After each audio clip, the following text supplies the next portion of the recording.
ਵਾਹਿਗੁਰੂ ਜੀ ਕਾ ਖਾਲਸਾ ਵਾਹਿਗੁਰੂ ਜੀ ਕੀ ਫਤਿਹ। ਹਾਂਜੀ, ਅੱਜ ਦਾ ਤੁਹਾਡਾ ਸਾਰਾ ਦਾ ਕੈਂਪ ਦੇ ਵਿੱਚ ਸਵਾਗਤ ਹੈ ਤੇ ਆਪਾਂ ਕੈਂਪ ਦੀ ਆਰੰਭਤਾ ਕਰਾਂਗੇ। ਹਾਂਜੀ, ਜਾਪ ਦੀ ਸੇਵਾ ਹੋਏਗੀ ਸਭ ਤੋਂ ਪਹਿਲਾਂ, ਜੋ ਕਿ ਗੁਰਨੂਰ ਕੌਰ ਜੀ ਕਰਨਗੇ। EPP number 15826 zone Firozpur. Waheguru ji ਕਾ ਖਾਲਸਾ ਵਾਹਿਗੁਰੂ ਜੀ ਕੀ ਫਤਿਹ। ਮੇਰਾ ਨਾਮ Gurnoor Kaur, EPP number 15826 zone Firozpur, YC Manjeet Kaur. ਅੱਜ ਮੈਂ ਜਾਪ ਦੀ ਸੇਵਾ ਲੈਣ ਜਾ ਰਹੀ ਹਾਂ। ਏਕ ਓਂਕਾਰ ਸਤਿਨਾਮ ਕਰਤਾ ਪੁਰਖ ਨਿਰਭਉ ਨਿਰਵੈਰ ਅਕਾਲ ਮੂਰਤ ਅਜੂਨੀ ਸੈਭੰ ਗੁਰ ਪ੍ਰਸਾਦਿ। ਏਕ ਓਂਕਾਰ ਸਤਿਨਾਮ ਕਰਤਾ ਪੁਰਖ ਨਿਰਭਉ ਨਿਰਵੈਰ ਅਕਾਲ ਮੂਰਤ ਅਜੂਨੀ ਸੈਭੰ ਗੁਰ ਪ੍ਰਸਾਦਿ। ਏਕ ਓਂਕਾਰ ਸਤਿਨਾਮ ਕਰਤਾ ਪੁਰਖ ਨਿਰਭਉ ਨਿਰਵੈਰ ਅਕਾਲ ਮੂਰਤ ਅਜੂਨੀ ਸੈਭੰ ਗੁਰ ਪ੍ਰਸਾਦਿ।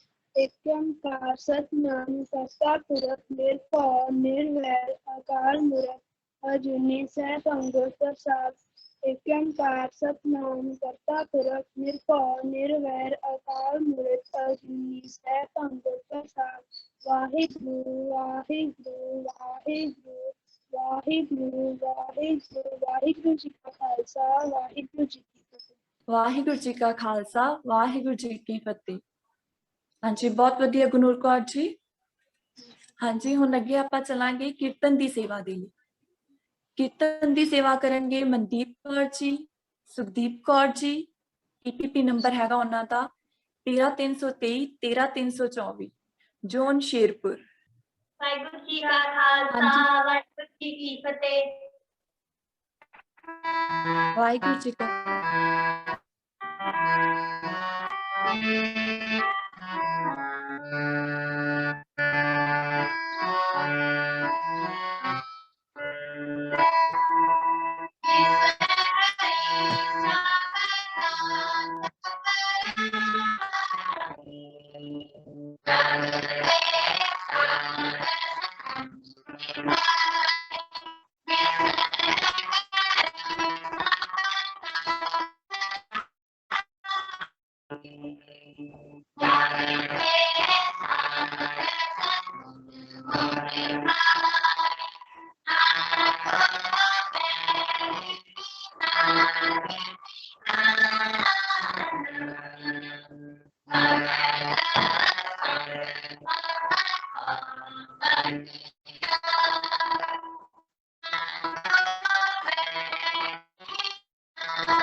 ਹਾਂਜੀ, ਵਾਹਿਗੁਰੂ ਜੀ ਕਾ ਖਾਲਸਾ ਵਾਹਿਗੁਰੂ ਜੀ ਕੀ ਫਤਿਹ।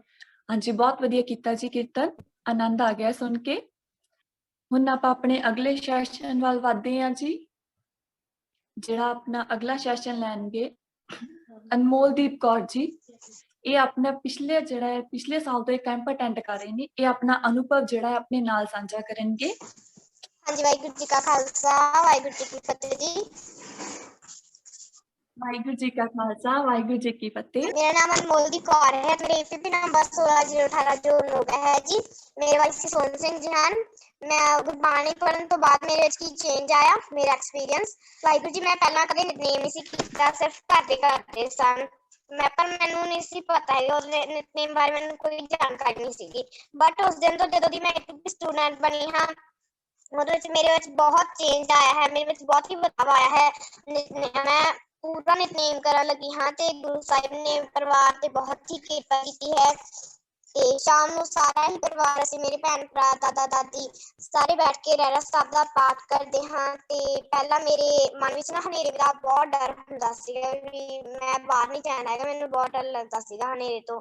पर मेरा यही डर गुरु साहिब जी ने दूर नहीं कीता। होर भी मेरे बहुत सारे डर हैगे ने जिहड़े दूर कीते ने।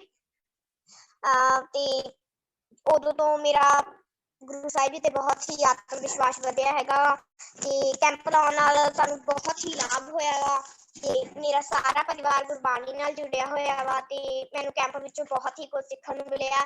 ते सब तो वड्डी चीज़ मैनूं सीखण नूं मिली कि गुरमे संग सदा है नाले के गुरु साहिब जी साडे नाल साडे हर पक्ष नाल साडी जदों मुश्किल आउंदी है उदों भी साडे नाल अंग संग सहाय हुंदे हन।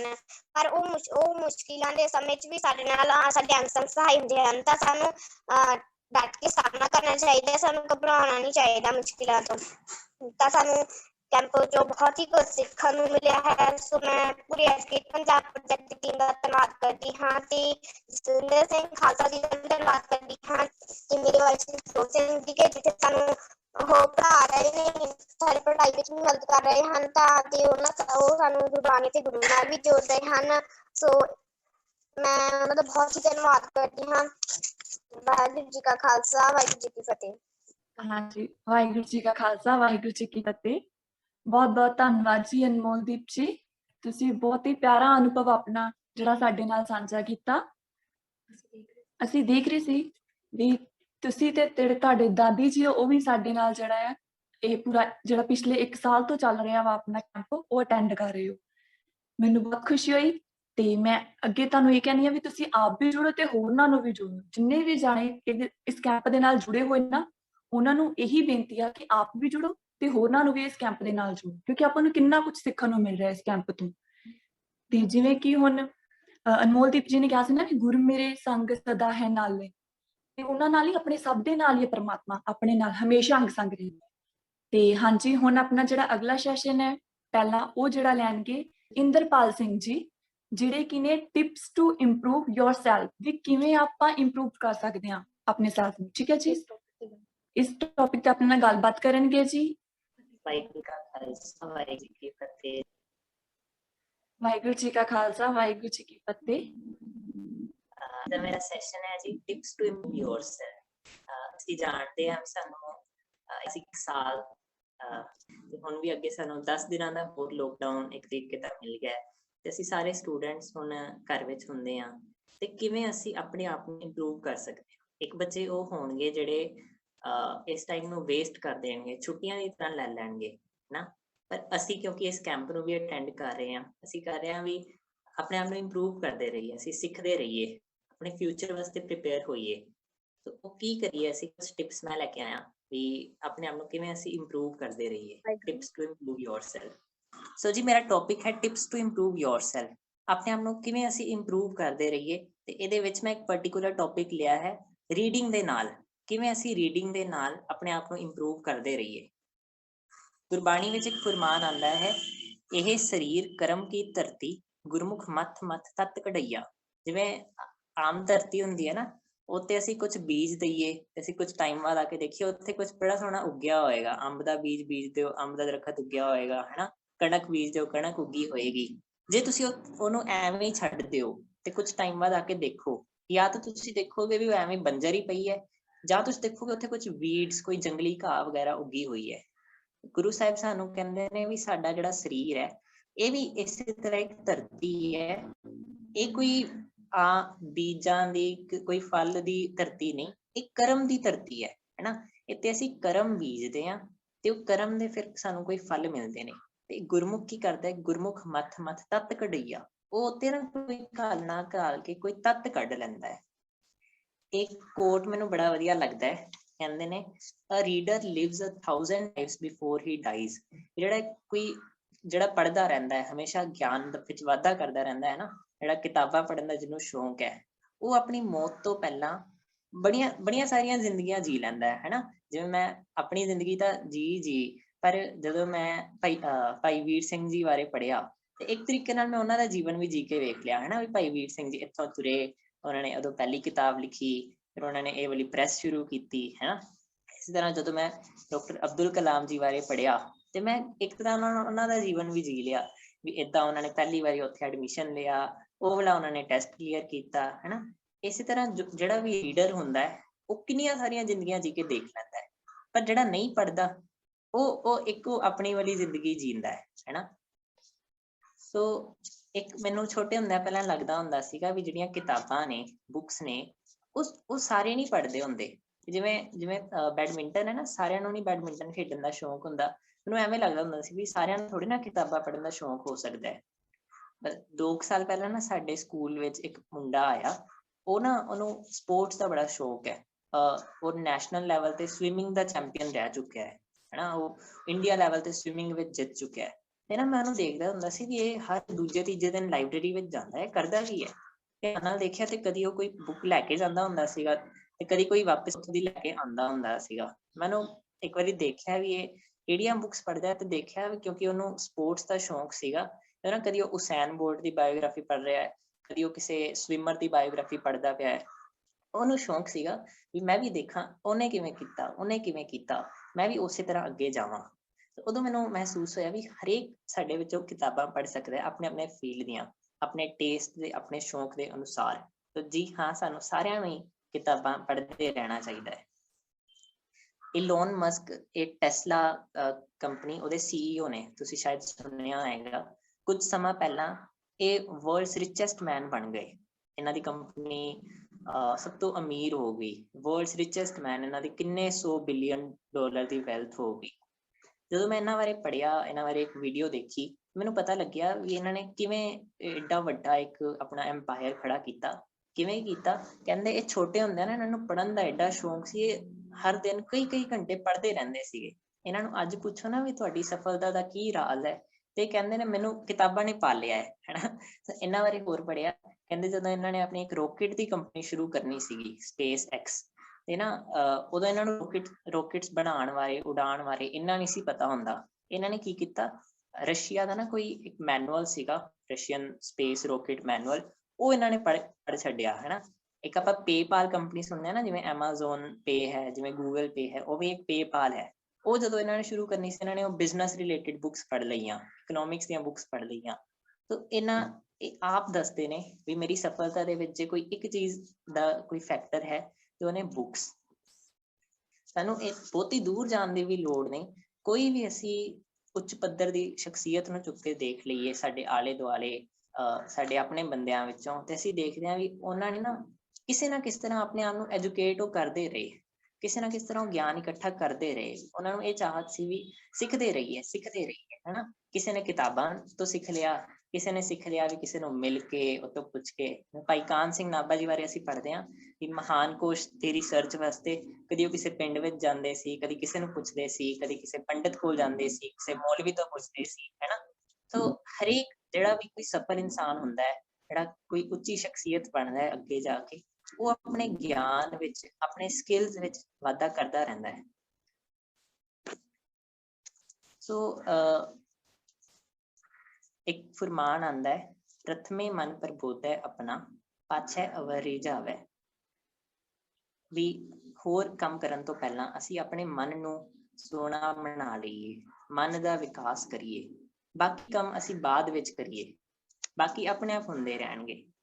ਸੋ ਕੀ ਹੋਰ ਬੈਨੀਫਿਟਸ ਨੇ ਰੀਡਿੰਗ ਦੇ, ਕਿਵੇਂ ਅਸੀਂ ਹੋਰ ਕੀ ਸਾਨੂੰ ਕਿਤਾਬਾਂ ਤੋਂ ਹਾਸਿਲ ਹੋ ਸਕਦਾ ਹੈ, ਉਹ ਮੈਂ ਇੱਕ ਨਿੱਕੀ ਜਿਹੀ ਲਿਸਟ ਬਣਾਈ ਹੈ। ਸਭ ਤੋਂ ਪਹਿਲਾਂ ਤਾਂ ਜਦੋਂ ਤੁਸੀਂ ਅਲੱਗ-ਅਲੱਗ ਤਰ੍ਹਾਂ ਦੀਆਂ ਕਿਤਾਬਾਂ ਪੜ੍ਹਦੇ ਹੋ, ਤੁਹਾਨੂੰ ਬੜੇ ਸਾਰੇ ਐਕਸਪੀਰੀਅੰਸਿਸ ਪਤਾ ਲੱਗਦੇ ਨੇ, ਹੈਨਾ। ਤੁਸੀਂ ਕੋਈ ਬੁੱਕ ਪੜ੍ਹੀ ਹੋ ਕਿਸੇ ਹੋਰ ਦੇਸ਼ ਬਾਰੇ ਸੀ, ਤੁਸੀਂ ਉਹ ਇੱਕ ਤਰੀਕੇ ਨਾਲ ਉਹ ਦੇਸ਼ ਘੁੰਮ ਆਏ। ਤੁਸੀਂ ਕੋਈ ਸਪੇਸ ਬਾਰੇ ਬੁੱਕ ਪੜ੍ਹੀ, ਤੁਸੀਂ ਸਪੇਸ ਤੱਕ ਜਾ ਆਏ ਇੱਕ ਤਰ੍ਹਾਂ, ਹੈਨਾ। ਮੈਂ ਕੋਈ ਇਜਿਪਟ ਬਾਰੇ ਕਿਤਾਬ ਪੜ੍ਹੀ, ਮੈਂ ਇਜਿਪਟ ਦੇ ਪਿਰਾਮਿਡ ਦੇਖ ਆਇਆ। ਲੰਡਨ ਬਾਰੇ ਪੜ੍ਹੀ, ਲੰਡਨ ਜਾ ਆਇਆ, ਹੈਨਾ। ਤੁਹਾਨੂੰ ਕਈ ਤਰ੍ਹਾਂ ਦੇ ਤਜਰਬੇ ਹੋ ਜਾਂਦੇ ਨੇ। ਕਿਸੇ ਪਰਸਨੈਲਿਟੀ ਬਾਰੇ ਤੁਸੀਂ ਪੜ੍ਹਿਆ, ਉਹਦਾ ਤਜਰਬਾ ਤੁਹਾਨੂੰ ਮਿਲ ਗਿਆ, ਹੈਨਾ। ਉਵੇਂ ਅਸੀਂ ਆਪਣੇ ਪੇਰੈਂਟਸ ਤੇ ਆਪਣੇ ਆਸ-ਪਾਸ ਵਾਲਿਆਂ ਦੇ ਤਜਰਬੇ ਲੈਂਦੇ ਹਾਂ। ਜਦੋਂ ਅਸੀਂ ਕਿਤਾਬਾਂ ਪੜ੍ਹਦੇ, ਸਾਨੂੰ ਹੋਰ ਉੱਚੀਆਂ ਸ਼ਖਸੀਅਤਾਂ ਦੇ, ਕਿੰਨੇ ਸਾਰੇ ਬੰਦਿਆਂ ਦੇ ਸਾਨੂੰ ਤਜਰਬੇ ਮਿਲ ਸਕਦੇ ਨੇ। ਹੋਰ ਕੀ ਬੈਨੀਫਿਟਸ ਨੇ ਰੀਡਿੰਗ ਦੇ? ਸਾਡੀ ਸੋਚ ਬੜੀ ਵੱਡੀ ਹੋ ਜਾਂਦੀ ਹੈ, ਸਾਨੂੰ ਬੜੀਆਂ ਸਾਰੀਆਂ ਓਪਰਚੁਨਿਟੀਜ਼ ਨਵੀਆਂ ਦਿਖਣ ਲੱਗ ਜਾਂਦੀਆਂ ਨੇ। ਮੈਂ ਇਹ ਵੀ ਕਰ ਸਕਦਾ, ਮੈਂ ਇਹ ਵੀ ਕਰ ਸਕਦਾ, ਇੱਥੇ ਵੀ ਜਾ ਸਕਦੇ ਹਾਂ, ਅੱਛਾ ਐਵੇਂ ਵੀ ਹੋ ਜਾਂਦਾ ਹੈ। ਬੜੀਆਂ ਸਾਰੀਆਂ ਤੁਹਾਨੂੰ ਨਵੀਆਂ ਚੀਜ਼ਾਂ ਪਤਾ ਲੱਗਦੀਆਂ ਨੇ, ਤੇ ਜਿੰਨੀਆਂ ਤੁਹਾਡਾ ਜਿਹੜਾ ਦਾਇਰਾ ਹੈ ਸੋਚਣ ਦਾ, ਉਹ ਬੜਾ ਜ਼ਿਆਦਾ ਵਿਸ਼ਾਲ ਹੋ ਜਾਂਦਾ ਹੈ। ਤੁਹਾਡੀ ਸੋਚ ਬੜੀ ਜ਼ਿਆਦਾ ਵੱਡੀ ਹੋ ਜਾਂਦੀ ਹੈ। ਹੋਰ ਰੀਡਿੰਗ ਦੇ ਨਾਲ ਸਾਡੀ ਵੋਕੈਬਲਰੀ ਬੜੀ ਵਧੀਆ ਹੋ ਜਾਂਦੀ ਹੈ।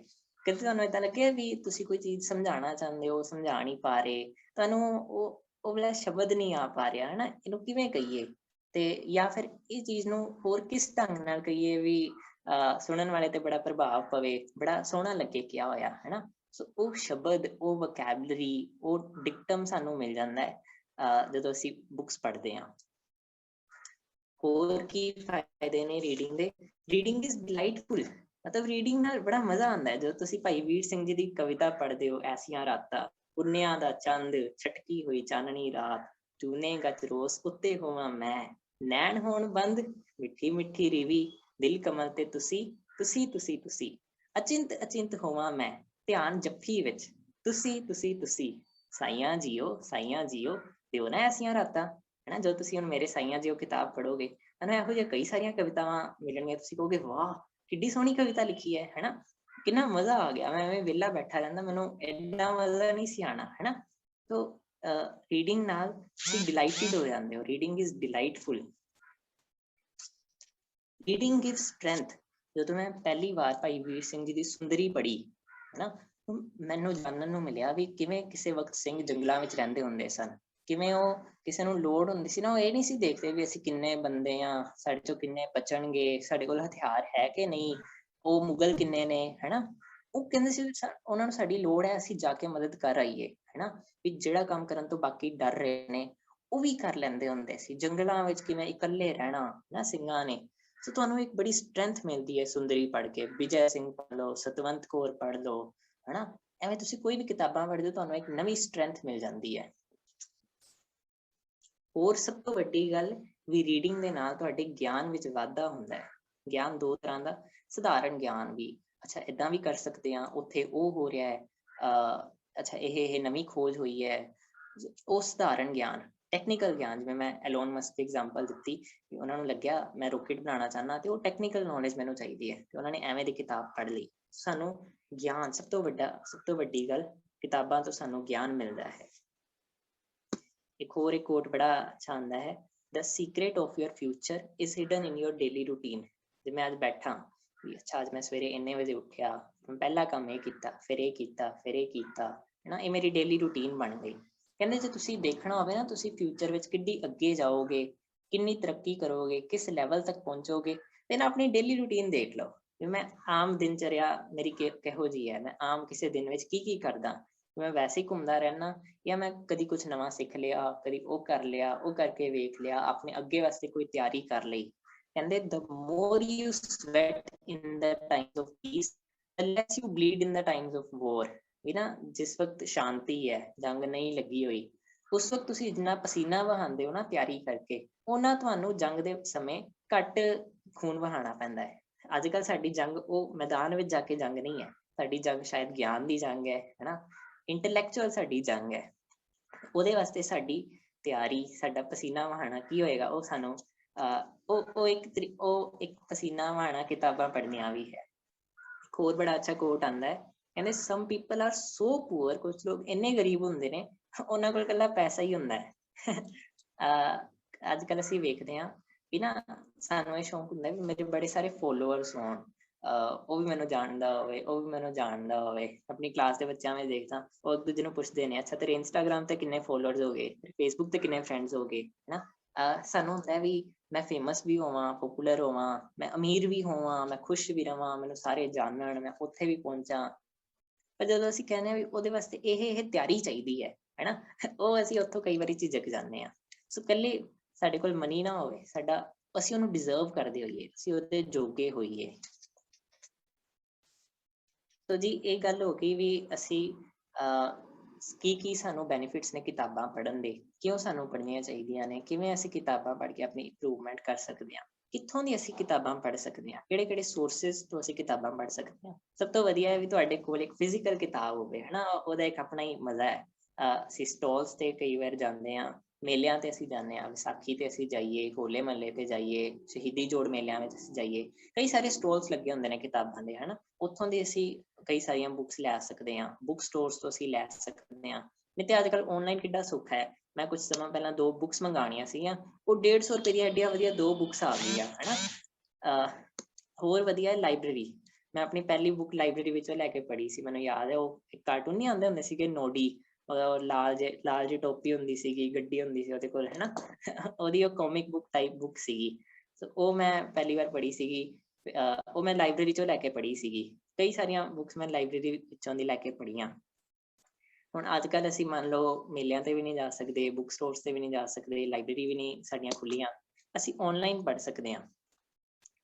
ਆਨਲਾਈਨ ਕੁਝ ਵੈਬਸਾਈਟਸ ਨੇ pdfdrive.com, ਇਹ ਤੁਸੀਂ ਨੋਟ ਕਰ ਲੈਣਾ, projectgutenberg.com, ਇਹ ਵੈਬਸਾਈਟ ਤੇ ਬੜੀਆਂ ਸਾਰੀਆਂ ਫ੍ਰੀ ਬੁੱਕਸ ਪਈਆਂ ਹੋਈਆਂ ਨੇ, ਇੱਥੋਂ ਦੀ ਅਸੀਂ ਪੜ੍ਹ ਸਕਦੇ ਹਾਂ। ਗੂਗਲ ਬੁੱਕਸ ਤੇ ਬਹੁਤ ਸਾਰੀਆਂ ਫ੍ਰੀ ਬੁੱਕਸ ਪਈਆਂ ਹੋਈਆਂ ਨੇ, ਨਹੀਂ ਤਾਂ ਇਹ ਤੁਹਾਨੂੰ ਭੁੱਲ ਜਾਂਦੀਆਂ ਨੇ। ਤੇ ਮੈਂ ਸੌਖਾ ਕੰਮ ਕਰਦਾ ਹੁੰਦਾ, ਕੋਈ ਵੀ ਬੁੱਕ ਚਾਹੀਦੀ ਹੈ ਨਾ, ਭਾਈ ਵੀਰ ਸਿੰਘ ਜੀ ਦੀ ਸੁੰਦਰੀ ਪੜ੍ਹਨੀ ਹੈ ਤੇ ਉੱਥੇ ਭਰ ਦਿਓ ਸੁੰਦਰੀ ਭਾਈ ਵੀਰ ਸਿੰਘ ਜੀ, ਨਾਲ ਭਰ ਦਿਓ PDF ਫ੍ਰੀ ਡਾਊਨਲੋਡ, ਉਹ ਪਹਿਲੇ ਦੂਜੇ ਨੰਬਰ ਤੇ ਤੁਹਾਡੇ ਕੋਲ ਆ ਜਾਂਦਾ ਹੈ ਉਹ PDF ਡਾਊਨਲੋਡ ਕਰਨ ਦਾ ਆਪਸ਼ਨ।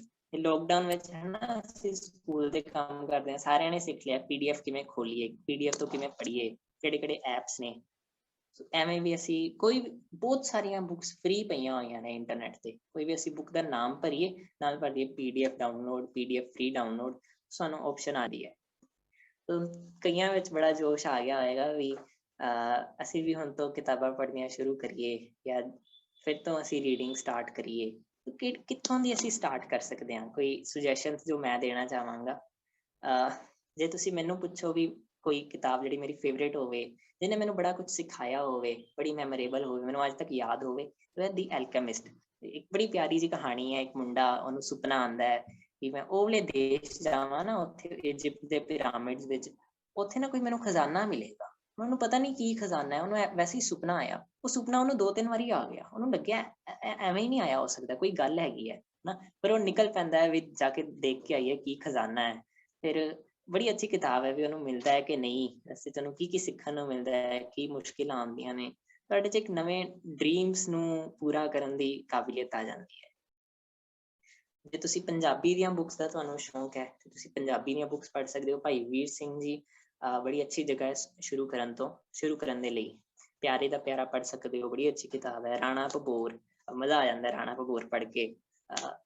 ਕੀ ਮੈਂ ਸਿੱਖ ਕਹਾ ਸਕਦਾ ਹਾਂ, ਬੜੀ ਅੱਛੀ, ਇਹਦੇ ਵਿੱਚ ਐਸੇਜ਼ ਨੇ ਭਾਈ ਵੀਰ ਸਿੰਘ ਜੀ ਦੇ, ਜੇ ਤੁਹਾਨੂੰ ਕਵਿਤਾਵਾਂ ਦਾ ਸ਼ੌਂਕ ਹੈ, ਮੇਰੇ ਸਾਈਆਂ ਜੀ ਉਹ ਪੜ੍ਹ ਸਕਦੇ ਹੋ, ਰਾਣਾ ਸੂਰਤ ਸਿੰਘ ਪੜ੍ਹ ਸਕਦੇ ਹੋ। ਹੋਰ ਕਿਹੜੀਆਂ ਕਿਤਾਬਾਂ ਅਸੀਂ ਪੜ੍ਹ ਸਕਦੇ ਹਾਂ? ਦੀ ਲਾਸਟ ਲੈਕਚਰ, ਕੋਈ ਯੂਨੀਵਰਸਿਟੀ ਦੇ ਪ੍ਰੋਫੈਸਰ ਨੂੰ ਅਚਾਨਕ ਪਤਾ ਲੱਗਿਆ ਕਿ ਮੈਨੂੰ ਕੈਂਸਰ ਹੋ ਗਿਆ। ਹੋ ਡਾਕਟਰ ਨੇ ਕਹਿਤਾ ਵੀ 6-7 ਮਹੀਨੇ ਸਾਲ ਹੈ ਬਚਿਆ ਮੇਰੇ ਕੋਲ ਜੀਣ ਲਈ। ਫਿਰ ਉਹਨੇ ਕੀ ਕੀਤਾ, ਹੈ ਨਾ? ਉਹ ਇਸ ਕਿਤਾਬ ਵਿੱਚ ਲਿਖਿਆ ਹੋਇਆ ਹੈ। ਐਨੀਮਲ ਫਾਰਮ, ਅਸੀਂ ਜਦੋਂ 10th 12th ਵਿੱਚ ਹੁੰਦੇ ਆ ਨਾ, ਸਾਨੂੰ ਕਮਿਊਨਿਜ਼ਮ ਬਾਰੇ ਪੜ੍ਹਾਇਆ ਜਾਂਦਾ ਹੈ। ਰਸ਼ੀਆ ਵਿੱਚ ਕਿਵੇਂ ਉਹ ਕਮਿਊਨਿਜ਼ਮ ਆਇਆ, ਮਾਰਕਸਿਜ਼ਮ ਆਇਆ। ਐਨੀਮਲ ਫਾਰਮ ਵਿੱਚ ਬੜਾ ਵਧੀਆ ਦੱਸਿਆ ਹੋਇਆ ਵੀ ਕਿਉਂ ਉਹ ਫੇਲ ਹੋ ਗਿਆ, ਕੀ ਉਹਦੇ ਵਿੱਚ ਕਮੀਆਂ ਆਈਆਂ। ਤੇ ਵੈਸੇ ਵੀ ਕੋਈ ਬੜਾ ਅੱਛਾ ਕੋਈ ਖਿਆਲ ਆਉਂਦਾ ਹੈ, ਕੋਈ ਬੜੀ ਅੱਛੀ ਚੀਜ਼ ਸ਼ੁਰੂ ਹੁੰਦੀ ਹੈ, ਕਿੰਨਾ ਕਾਰਨਾਂ ਕਰਕੇ ਅੱਗੇ ਜਾ ਕੇ ਉਹਦੇ ਵਿੱਚ ਕਰਪਸ਼ਨ ਆ ਜਾਂਦੀ ਹੈ। ਬੜੀ ਅੱਛੀ ਕਿਤਾਬ ਹੈ, ਸਾਨੂੰ ਪੜ੍ਹਨੀ ਚਾਹੀਦੀ ਹੈ ਐਨੀਮਲ ਫਾਰਮ। ਸੋ ਹੋਰ ਆਪਣੀ ਰੀਡਿੰਗ ਨੂੰ ਅਸੀਂ ਬੈਟਰ ਕਿਵੇਂ ਕਰ ਸਕਦੇ ਹਾਂ, ਕਿਵੇਂ ਅਸੀਂ ਹੋਰ ਵਧੀਆ ਪੜ੍ਹ ਸਕਦੇ ਹਾਂ? ਮੈਂ ਜਦੋਂ ਵੀ ਕੋਈ ਬੁੱਕ ਪੜ੍ਹਦਾ, ਮੈਂ ਆਪਣੇ ਨਾਲ ਕੋਈ ਪੈਨਸਿਲ ਜਾਂ ਹਾਈਲਾਈਟਰ ਰੱਖਿਆ ਹੁੰਦਾ ਹੈ। ਕੋਈ ਬੜੀ ਅੱਛੀ ਗੱਲ ਹੋਵੇ ਨਾ, ਕੋਈ ਕੋਟ ਹੋਵੇ, ਕੋਈ ਕਹਾਣੀ ਹੋਵੇ, ਕੋਈ ਵੈਸੇ ਗੱਲ ਲਿਖੀ ਹੋਵੇ, ਮੈਂ ਉਹਨੂੰ ਅੰਡਰਲਾਈਨ ਕਰ ਲੈਣਾ ਜਾਂ ਮੈਂ ਉਹਨੂੰ ਹਾਈਲਾਈਟ ਕਰ ਲੈਣਾ। ਉਹ ਤੋਂ ਨੋਟਸ ਲਈਏ, ਜਿਵੇਂ ਲਾਇਬ੍ਰੇਰੀ ਦੀ ਕੋਈ ਕਿਤਾਬ ਹੋਵੇ, ਤੁਹਾਨੂੰ ਹੁਣ ਵਾਪਿਸ ਵੀ ਕਰਨੀ ਹੈ ਨਾ, ਤੁਸੀਂ ਉਹ ਤੋਂ ਨੋਟਸ ਬਣਾ ਕੇ ਰੱਖ ਸਕਦੇ ਹੋ। ਮੈਂ ਕੁਝ ਟਾਈਮ ਪਹਿਲਾਂ ਇੱਕ ਬੁੱਕ ਪੜ੍ਹੀ ਸੀ, ਆਈ ਹੈਵ ਅ ਡ੍ਰੀਮ। ਮੈਂ ਕਿਹਾ ਇਸ ਤਾਂ ਬੜੀਆਂ ਵਧੀਆ ਗੱਲਾਂ ਲਿਖੀਆਂ ਹੋਈਆਂ ਨੇ, ਹੈ। ਮੈਂ ਉਹ ਇੱਕ ਕਾਪੀ ਲੈ ਕੇ ਸਾਰੀਆਂ ਨਵੀਆਂ ਵਧੀਆ ਗੱਲਾਂ ਨੋਟ ਕਰ ਲਈਆਂ।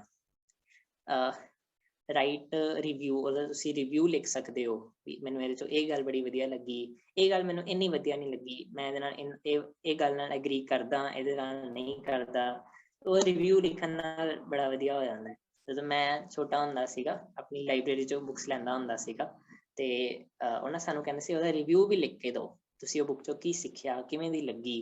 ਮੈਂ ਪਹਿਲਾਂ ਸੋਚਦਾ ਹੁੰਦਾ ਸੀ ਐਵੇਂ ਲਿਖਵਾਉਂਦੇ ਨੇ, ਫਿਰ ਹੁਣ ਜਦੋਂ ਮੈਂ ਥੋੜੇ ਕੁਝ ਸਾਲਾਂ ਬਾਅਦ ਮੈਨੂੰ ਲੱਗਦਾ ਹੈ ਵੀ ਉਹ ਸੱਚੀ ਬੜੀ ਵਧੀਆ ਐਕਸਰਸਾਈਜ਼ ਸੀਗੀ। ਜਦੋਂ ਤੁਸੀਂ ਉਹ ਲਿਖਦੇ ਹੋ ਤੁਹਾਨੂੰ ਯਾਦ ਰਹਿ ਜਾਂਦਾ ਹੈ, ਤੁਹਾਡੀ ਯਾਦਗਾਰ ਵੀ ਬਣ ਜਾਂਦੀ ਹੈ ਨਾ। ਉਹ ਬੁੱਕ ਦਾ ਇੱਕ ਵਾਰੀ ਪੂਰਾ ਰਿਵਿਊ ਹੋ ਜਾਂਦਾ ਹੈ, ਇੱਕ ਸਮਰੀ ਟਾਈਪ ਤੁਸੀਂ ਲਿਖ ਦਿੰਦੇ ਹੋ ਵੀ ਇਹਦੇ ਵਿੱਚੋਂ ਮੈਂ ਇਹ ਸਿੱਖਿਆ, ਇਹ ਗੱਲ ਬੜੀ ਵਧੀਆ ਲੱਗੀ। ਤੁਸੀਂ ਆਪਣੇ ਦੋਸਤਾਂ ਦੇ ਨਾਲ, ਆਪਣੇ ਕਲਾਸਮੇਟਸ ਦੇ ਨਾਲ ਬੁੱਕ ਕਲੱਬਸ ਬਣਾ ਸਕਦੇ ਹੋ। EPP ਦੇ ਬੱਚੇ ਜਿਹੜੇ ਤੁਹਾਡੇ ਆਸ-ਪਾਸ ਨੇ, ਉਹਨਾਂ ਦੇ ਨਾਲ ਤੁਸੀਂ ਬੁੱਕ ਕਲੱਬਸ ਬਣਾ ਸਕਦੇ ਹੋ ਕਿ ਆਓ ਅਸੀਂ ਸਾਰੇ ਮਿਲ ਕੇ ਇਕੱਠੇ ਮਿਲ ਕੇ ਇਹ ਵਾਲੀ ਬੁੱਕ ਪੜ੍ਹਨੀ ਸ਼ੁਰੂ ਕਰਦੇ ਹਾਂ, ਹੈ ਨਾ। ਤੁਸੀਂ ਆਪਣੇ ਆਪਸ ਦੇ ਤਜਰਬੇ ਸ਼ੇਅਰ ਕਰ ਸਕਦੇ ਹੋ ਵੀ ਮੈਨੂੰ ਇਹ ਸਿੱਖਣ ਨੂੰ ਮਿਲਿਆ, ਮੈਨੂੰ ਇਹ ਸਿੱਖਣ ਨੂੰ ਮਿਲਿਆ, ਹੈ ਨਾ। ਐਵੇਂ ਅਸੀਂ ਬੁੱਕ ਕਲੱਬਸ ਵੀ ਬਣਾ ਸਕਦੇ ਹਾਂ। ਸਭ ਤੋਂ ਵੱਡੀ ਗੱਲ ਹੈ ਰੁਕੀਏ ਨਾ। ਇੱਕ ਕਿਤਾਬ ਹੋ ਗਈ, ਫਿਰ ਉਹਨੂੰ ਪੜ੍ਹੀਏ, ਫਿਰ ਹੋਰ ਪੜ੍ਹੀਏ, ਹੈ ਨਾ। ਇੱਕ ਮੈਨੂੰ ਕਹਾਣੀ ਯਾਦ ਆਉਂਦੀ ਹੈ। ਇੱਕ ਨਾ ਕੋਈ ਬੰਦਾ ਸੀ, ਉਹ ਨਾ ਕਿਸੇ ਫਕੀਰ ਕੋਲ ਗਿਆ। ਉਹਨੇ ਕਿਹਾ ਵੀ ਫਕੀਰ ਜੀ, ਮੈਂ ਨਾ ਬੜੀਆਂ ਸਾਰੀਆਂ ਕਿਤਾਬਾਂ ਪੜ੍ਹਦਾ, ਬੜੀਆਂ ਸਾਰੀਆਂ ਕਿਤਾਬਾਂ ਮੈਂ ਪੜ੍ਹੀਆਂ ਨੇ, ਪਰ ਮੈਨੂੰ ਨਾ ਮੈਂ ਸਾਰਾ ਕੁਝ ਭੁੱਲ ਜਾਂਦਾ, ਮੈਂ ਕੀ ਕਰਾਂ?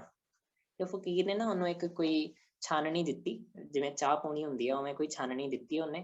ਫਕੀਰ ਨੇ ਉਹ ਨਾ ਬੜੀ ਗੰਦੀ ਸੀ, ਉੱਤੇ ਜੰਗਾਲ ਵਗੈਰਾ, ਹੋਰ ਮਿੱਟੀ, ਕਿੱਡਾ ਕੁਛ ਲੱਗਾ ਹੋਇਆ ਸੀਗਾ। ਤੇ ਫਕੀਰ ਨੇ ਕਿਹਾ ਵੀ ਜਾ ਇਹਨੂੰ ਨਾ ਧੋ ਕੇ ਲਿਆ, ਉੱਥੇ ਨਦੀ ਹੈ ਉੱਥੋਂ ਧੋ ਕੇ ਲਿਆ, ਇਹਨੂੰ ਧੋ ਤੇ ਨਾਲੇ ਇਹਦੇ ਵਿੱਚ ਪਾਣੀ ਭਰ ਕੇ ਲਿਆ। ਤੇ ਉਹ ਬੰਦਾ ਜਦੋਂ ਗਿਆ, ਉਹਨੇ ਵਿੱਚ ਪਾਣੀ ਭਰਿਆ, ਉਹ 2 ਕਦਮ ਚੱਲਿਆ ਪਾਣੀ ਖਾਲੀ ਹੋ ਗਿਆ, ਹਨਾ, ਕਿਉਂਕਿ ਉਹ ਛਾਨਣੀ ਸੀਗੀ, ਕਿੱਡੀਆਂ ਸਾਰੀਆਂ ਮੋਰੀਆਂ ਸੀਗੀਆਂ। ਉਹਨੇ ਫਿਰ ਭਰਿਆ, ਕਿਉਂਕਿ ਫਕੀਰ ਨੇ ਕਿਹਾ ਹੋਇਆ ਸੀ, ਉਹਨੇ ਫਿਰ ਭਰਿਆ ਤੇ ਉਹ ਲੈ ਕੇ ਆਇਆ, ਉਹ ਪਾਣੀ ਫਿਰ ਖਤਮ ਹੋ ਗਿਆ। ਰਾਤ ਤੱਕ ਲੱਗਾ ਰਿਹਾ, ਪਾਣੀ ਭਰੇ ਉਹ ਖਾਲੀ ਹੋ ਜਾਵੇ, ਭਰੇ ਫਿਰ ਖਾਲੀ ਹੋ ਜਾਵੇ। ਹਾਰ ਕੇ ਉਹ ਜਦੋਂ ਫਕੀਰ ਕੋਲ ਵਾਪਿਸ ਆਇਆ ਤੇ ਉਹਨੇ ਕਿਹਾ ਵੀ ਮੈਂ ਇਹ 'ਚ ਪਾਣੀ ਭਰ ਕੇ ਲਿਆ ਸਕਿਆ। ਤੇ ਫਕੀਰ ਨੇ ਕਿਹਾ ਧਿਆਨ ਨਾਲ ਦੇਖ, ਇਹ 'ਚ ਕੋਈ ਬਦਲਾਵ ਦਿਖਿਆ ਤੈਨੂੰ? ਉਹਨੇ ਕਿਹਾ ਇਹ ਤਾਂ ਸਾਫ਼ ਹੋ ਗਈ, ਤੁਸੀਂ ਮੈਨੂੰ ਗੰਦੀ ਪੜ੍ਹਾਈ ਸੀਗੀ। ਉਹਨੇ ਕਿਹਾ ਐਵੇਂ ਹੀ ਹੈ, ਕਿਤਾਬਾਂ ਪੜ੍ਹ ਕੇ ਭਾਵੇਂ ਸਾਨੂੰ ਸਾਰਾ ਕੁਝ ਵੀ ਨਾ ਸਾਰਾ ਕੁਝ ਨਾ ਵੀ ਯਾਦ ਰਵੇ, ਤਾਂ ਵੀ ਨਾ ਸਾਡਾ ਜਿਹੜਾ ਮਨ ਹੈ, ਵੈਸੇ ਕਹਿੰਦੇ ਗੁਰਬਾਣੀ ਅਸੀਂ ਪੜ੍ਹਦੇ ਰਹਿੰਦੇ ਹਾਂ, ਪਰ ਸਾਨੂੰ ਯਾਦ ਨਹੀਂ ਰਹਿੰਦੀ। ਕਈ ਵਾਰੀ ਅਸੀਂ ਭੁੱਲ ਜਾਂਦੇ ਹਾਂ, ਪਰ ਪੜ੍ਹਦੇ ਰਹੀਏ। ਇਹਦਾ ਮਤਲਬ ਇਹ ਨਹੀਂ ਹੈ ਛੱਡ ਦਈਏ, ਅਸੀਂ ਪੜ੍ਹਦੇ ਰਹੀਏ, ਕਿਉਂਕਿ ਉਹਦੇ ਨਾਲ ਸਾਡਾ ਮਨ ਜਿਹੜਾ ਹੈ ਉਹ ਸਾਫ਼ ਹੁੰਦਾ ਹੈ ਨਾ। ਉਹ ਜਿਹੜੀ ਸਾਡੀ ਗੰਦੀ ਛਾਨਣੀ ਹੈ, ਉਹ ਭਾਵੇਂ ਉਹ ਪਾਣੀ ਸਾਂਭ ਕੇ ਨਹੀਂ ਵੀ ਰੱਖ ਸਕਦੀ, ਜਦੋਂ ਤੁਸੀਂ ਉਹਨੂੰ ਬਾਰ-ਬਾਰ ਨਦੀ ਦੇ ਵਿੱਚ ਡੁਬੋਗੇ ਤੇ ਉਹ ਸਾਫ਼ ਹੋ ਜਾਂਦੀ। ਹੋਰ ਅਸੀਂ ਕਿਤਾਬਾਂ ਤੋਂ ਇਲਾਵਾ ਕੀ ਪੜ੍ਹ ਸਕਦੇ ਹਾਂ, ਹੈ ਨਾ। ਜੇ ਤੁਹਾਨੂੰ ਕਿਤਾਬ ਪੜ੍ਹਨੀ ਹਲੇ ਔਖੀ ਲੱਗਦੀ ਹੈ, ਵੱਡੀ ਲੱਗਦੀ ਹੈ ਵੀ ਏਡੀ ਮੋਟੀ ਕਿਵੇਂ ਪੜ੍ਹੀਏ, ਹੈ ਨਾ, ਸੋ ਸਟਾਰਟ ਤੁਸੀਂ ਛੋਟਾ ਕਰ ਸਕਦੇ ਹੋ। ਬਲੌਗਸ ਪੜ੍ਹ ਸਕਦੇ ਹਾਂ, ਇੰਟਰਨੈਟ 'ਤੇ ਨਿੱਕੇ ਆਰਟੀਕਲਸ ਪਏ ਹੁੰਦੇ ਨੇ, ਉਹ ਅਸੀਂ ਪੜ੍ਹ ਸਕਦੇ ਹਾਂ। ਨਿਊਜ਼ਪੇਪਰਸ ਅਸੀਂ ਪੜ੍ਹ ਸਕਦੇ ਹਾਂ ਨਾ, ਬੜੇ ਜ਼ਰੂਰੀ ਨੇ ਨਿਊਜ਼ਪੇਪਰਸ ਪੜ੍ਹਨੇ। ਸਾਡੇ ਇੱਕ ਮੈਡਮ ਨੇ ਕਿਹਾ ਸੀਗਾ ਵੀ ਜੇ ਤੁਸੀਂ IAS ਵਗੈਰਾ ਬਣਨਾ ਚਾਹੁੰਦੇ ਹੋ, ਐਡੀਟੋਰੀਅਲਸ ਦਾ ਇੱਕ ਕੋਲਮ ਆਉਂਦਾ ਹੁੰਦਾ ਹੈ, ਉਹ ਜ਼ਰੂਰ ਅਸੀਂ ਪੜ੍ਹਿਆ ਕਰੀਏ। ਮੈਗਜ਼ੀਨਸ ਅਸੀਂ ਪੜ੍ਹ ਸਕਦੇ ਹਾਂ, ਮੈਗਜ਼ੀਨਸ, ਜਰਨਲਸ, ਹੈ ਨਾ। ਨਿਊਜ਼ਲੈਟਰਸ ਅਸੀਂ ਪੜ੍ਹ ਸਕਦੇ ਹਾਂ, ਕੋਈ ਸੰਸਥਾ ਕਿਸੇ ਬੰਦੇ ਵੱਲੋਂ ਹਰ ਟਾਈਮ ਟੂ ਟਾਈਮ ਸਾਨੂੰ ਇੱਕ ਆਰਟੀਕਲ ਸਾਡੀ ਈਮੇਲ ਵਿੱਚ ਆਉਂਦਾ ਹੈ, ਉਹਨੂੰ ਅਸੀਂ ਨਿਊਜ਼ਲੈਟਰ ਕਹਿੰਦੇ ਹਾਂ। ਇਹ ਸਭ ਅਸੀਂ ਪੜ੍ਹ ਸਕਦੇ ਹਾਂ। ਹੋਰ ਨਿੱਕਾ ਜਿਹਾ ਟੌਪਿਕ ਜੋ ਮੈਂ ਕਵਰ ਕਰਨਾ ਚਾਹਾਂਗਾ ਉਹ ਹੈ reading Gurbani and understanding Gurbani. ਏਡੀ ਵੱਡੀ ਗੱਲ ਹੈ ਵੀ ਸਾਡੇ ਗੁਰੂ ਸਾਹਿਬਾਨ ਨੇ ਏਡੇ ਸਾਲਾਂ ਦਾ, ਏਡੀ ਸਦੀਆਂ ਦਾ ਇਕੱਠਾ ਕੀਤਾ ਗਿਆਨ, ਉਹਨੂੰ ਬੋਲ ਕੇ ਜਾਂ ਹੋਰ ਕਿਸੇ ਤਰੀਕੇ ਨਾਲ ਅੱਗੇ ਤੋਰਨ ਦੀ ਬਜਾਏ ਉਹਨਾਂ ਨੇ ਉਹਨੂੰ ਇੱਕ ਕਿਤਾਬ, ਇੱਕ ਗ੍ਰੰਥ ਦਾ ਰੂਪ ਦੇ ਦਿੱਤਾ। ਕਿੱਡੀ ਕਮਾਲ ਦੀ ਗੱਲ ਹੈ ਵੀ ਸਾਡੇ ਗੁਰੂ ਇੱਕ ਗ੍ਰੰਥ ਨੇ, ਹੈਨਾ, ਇੱਕ ਗਿਆਨ ਦਾ ਭੰਡਾਰ ਗ੍ਰੰਥ, ਹੈਨਾ, ਉਹ ਸਾਡੇ ਗੁਰੂ ਨੇ। ਕਿੱਡੀ ਵੱਡੀ ਗੱਲ ਹੈ, ਏਡਾ ਵੱਡਾ ਸੰਦੇਸ਼ ਹੈ ਸਾਨੂੰ। ਤੇ ਉਹਨਾਂ ਨੇ ਹੋਰ ਕਿੰਨੇ ਸਾਰੇ ਅਸੀਂ ਪੜ੍ਹਦੇ ਹਾਂ, ਗੁਰੂ ਗੋਬਿੰਦ ਸਿੰਘ ਜੀ ਨੂੰ ਕਿੰਨੀਆਂ ਭਾਸ਼ਾਵਾਂ ਦਾ ਗਿਆਨ ਸੀ, ਕਿੰਨੇ ਗ੍ਰੰਥ ਸਾਡੇ ਗੁਰੂਆਂ ਨੇ ਆਪ ਪੜ੍ਹ ਰੱਖੇ ਸਨ, ਹੈਨਾ। ਸੋ ਉਹ ਸਾਡੇ ਵਾਸਤੇ ਇੱਕ ਸੁਨੇਹਾ ਹੈ, ਅਸੀਂ ਵੀ ਹੋਰ ਪੜ੍ਹੀਏ।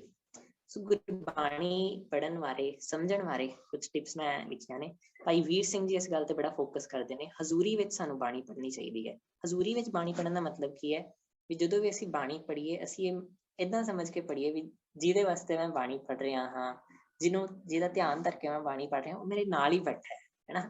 ਤੇ ਬਾਣੀ ਪੜ੍ਹਨ ਇੱਕ ਤਾਂ ਸਾਡਾ ਮਨ ਵੀ ਲੱਗੇਗਾ, ਬੜੀ ਧਿਆਨ ਨਾਲ ਅਸੀਂ ਪੜਾਂਗੇ, ਗਲਤੀ ਕਰਨ ਤੋਂ ਅਸੀਂ ਡਰਾਂਗੇ, ਹੈਨਾ, ਸਾਡਾ ਫੋਕਸ ਬਣਿਆ ਰਹੇਗਾ ਤੇ ਸਾਡੀ ਉਹ ਹਾਜ਼ਰੀ ਵੀ ਲੱਗ ਜਾਏਗੀ।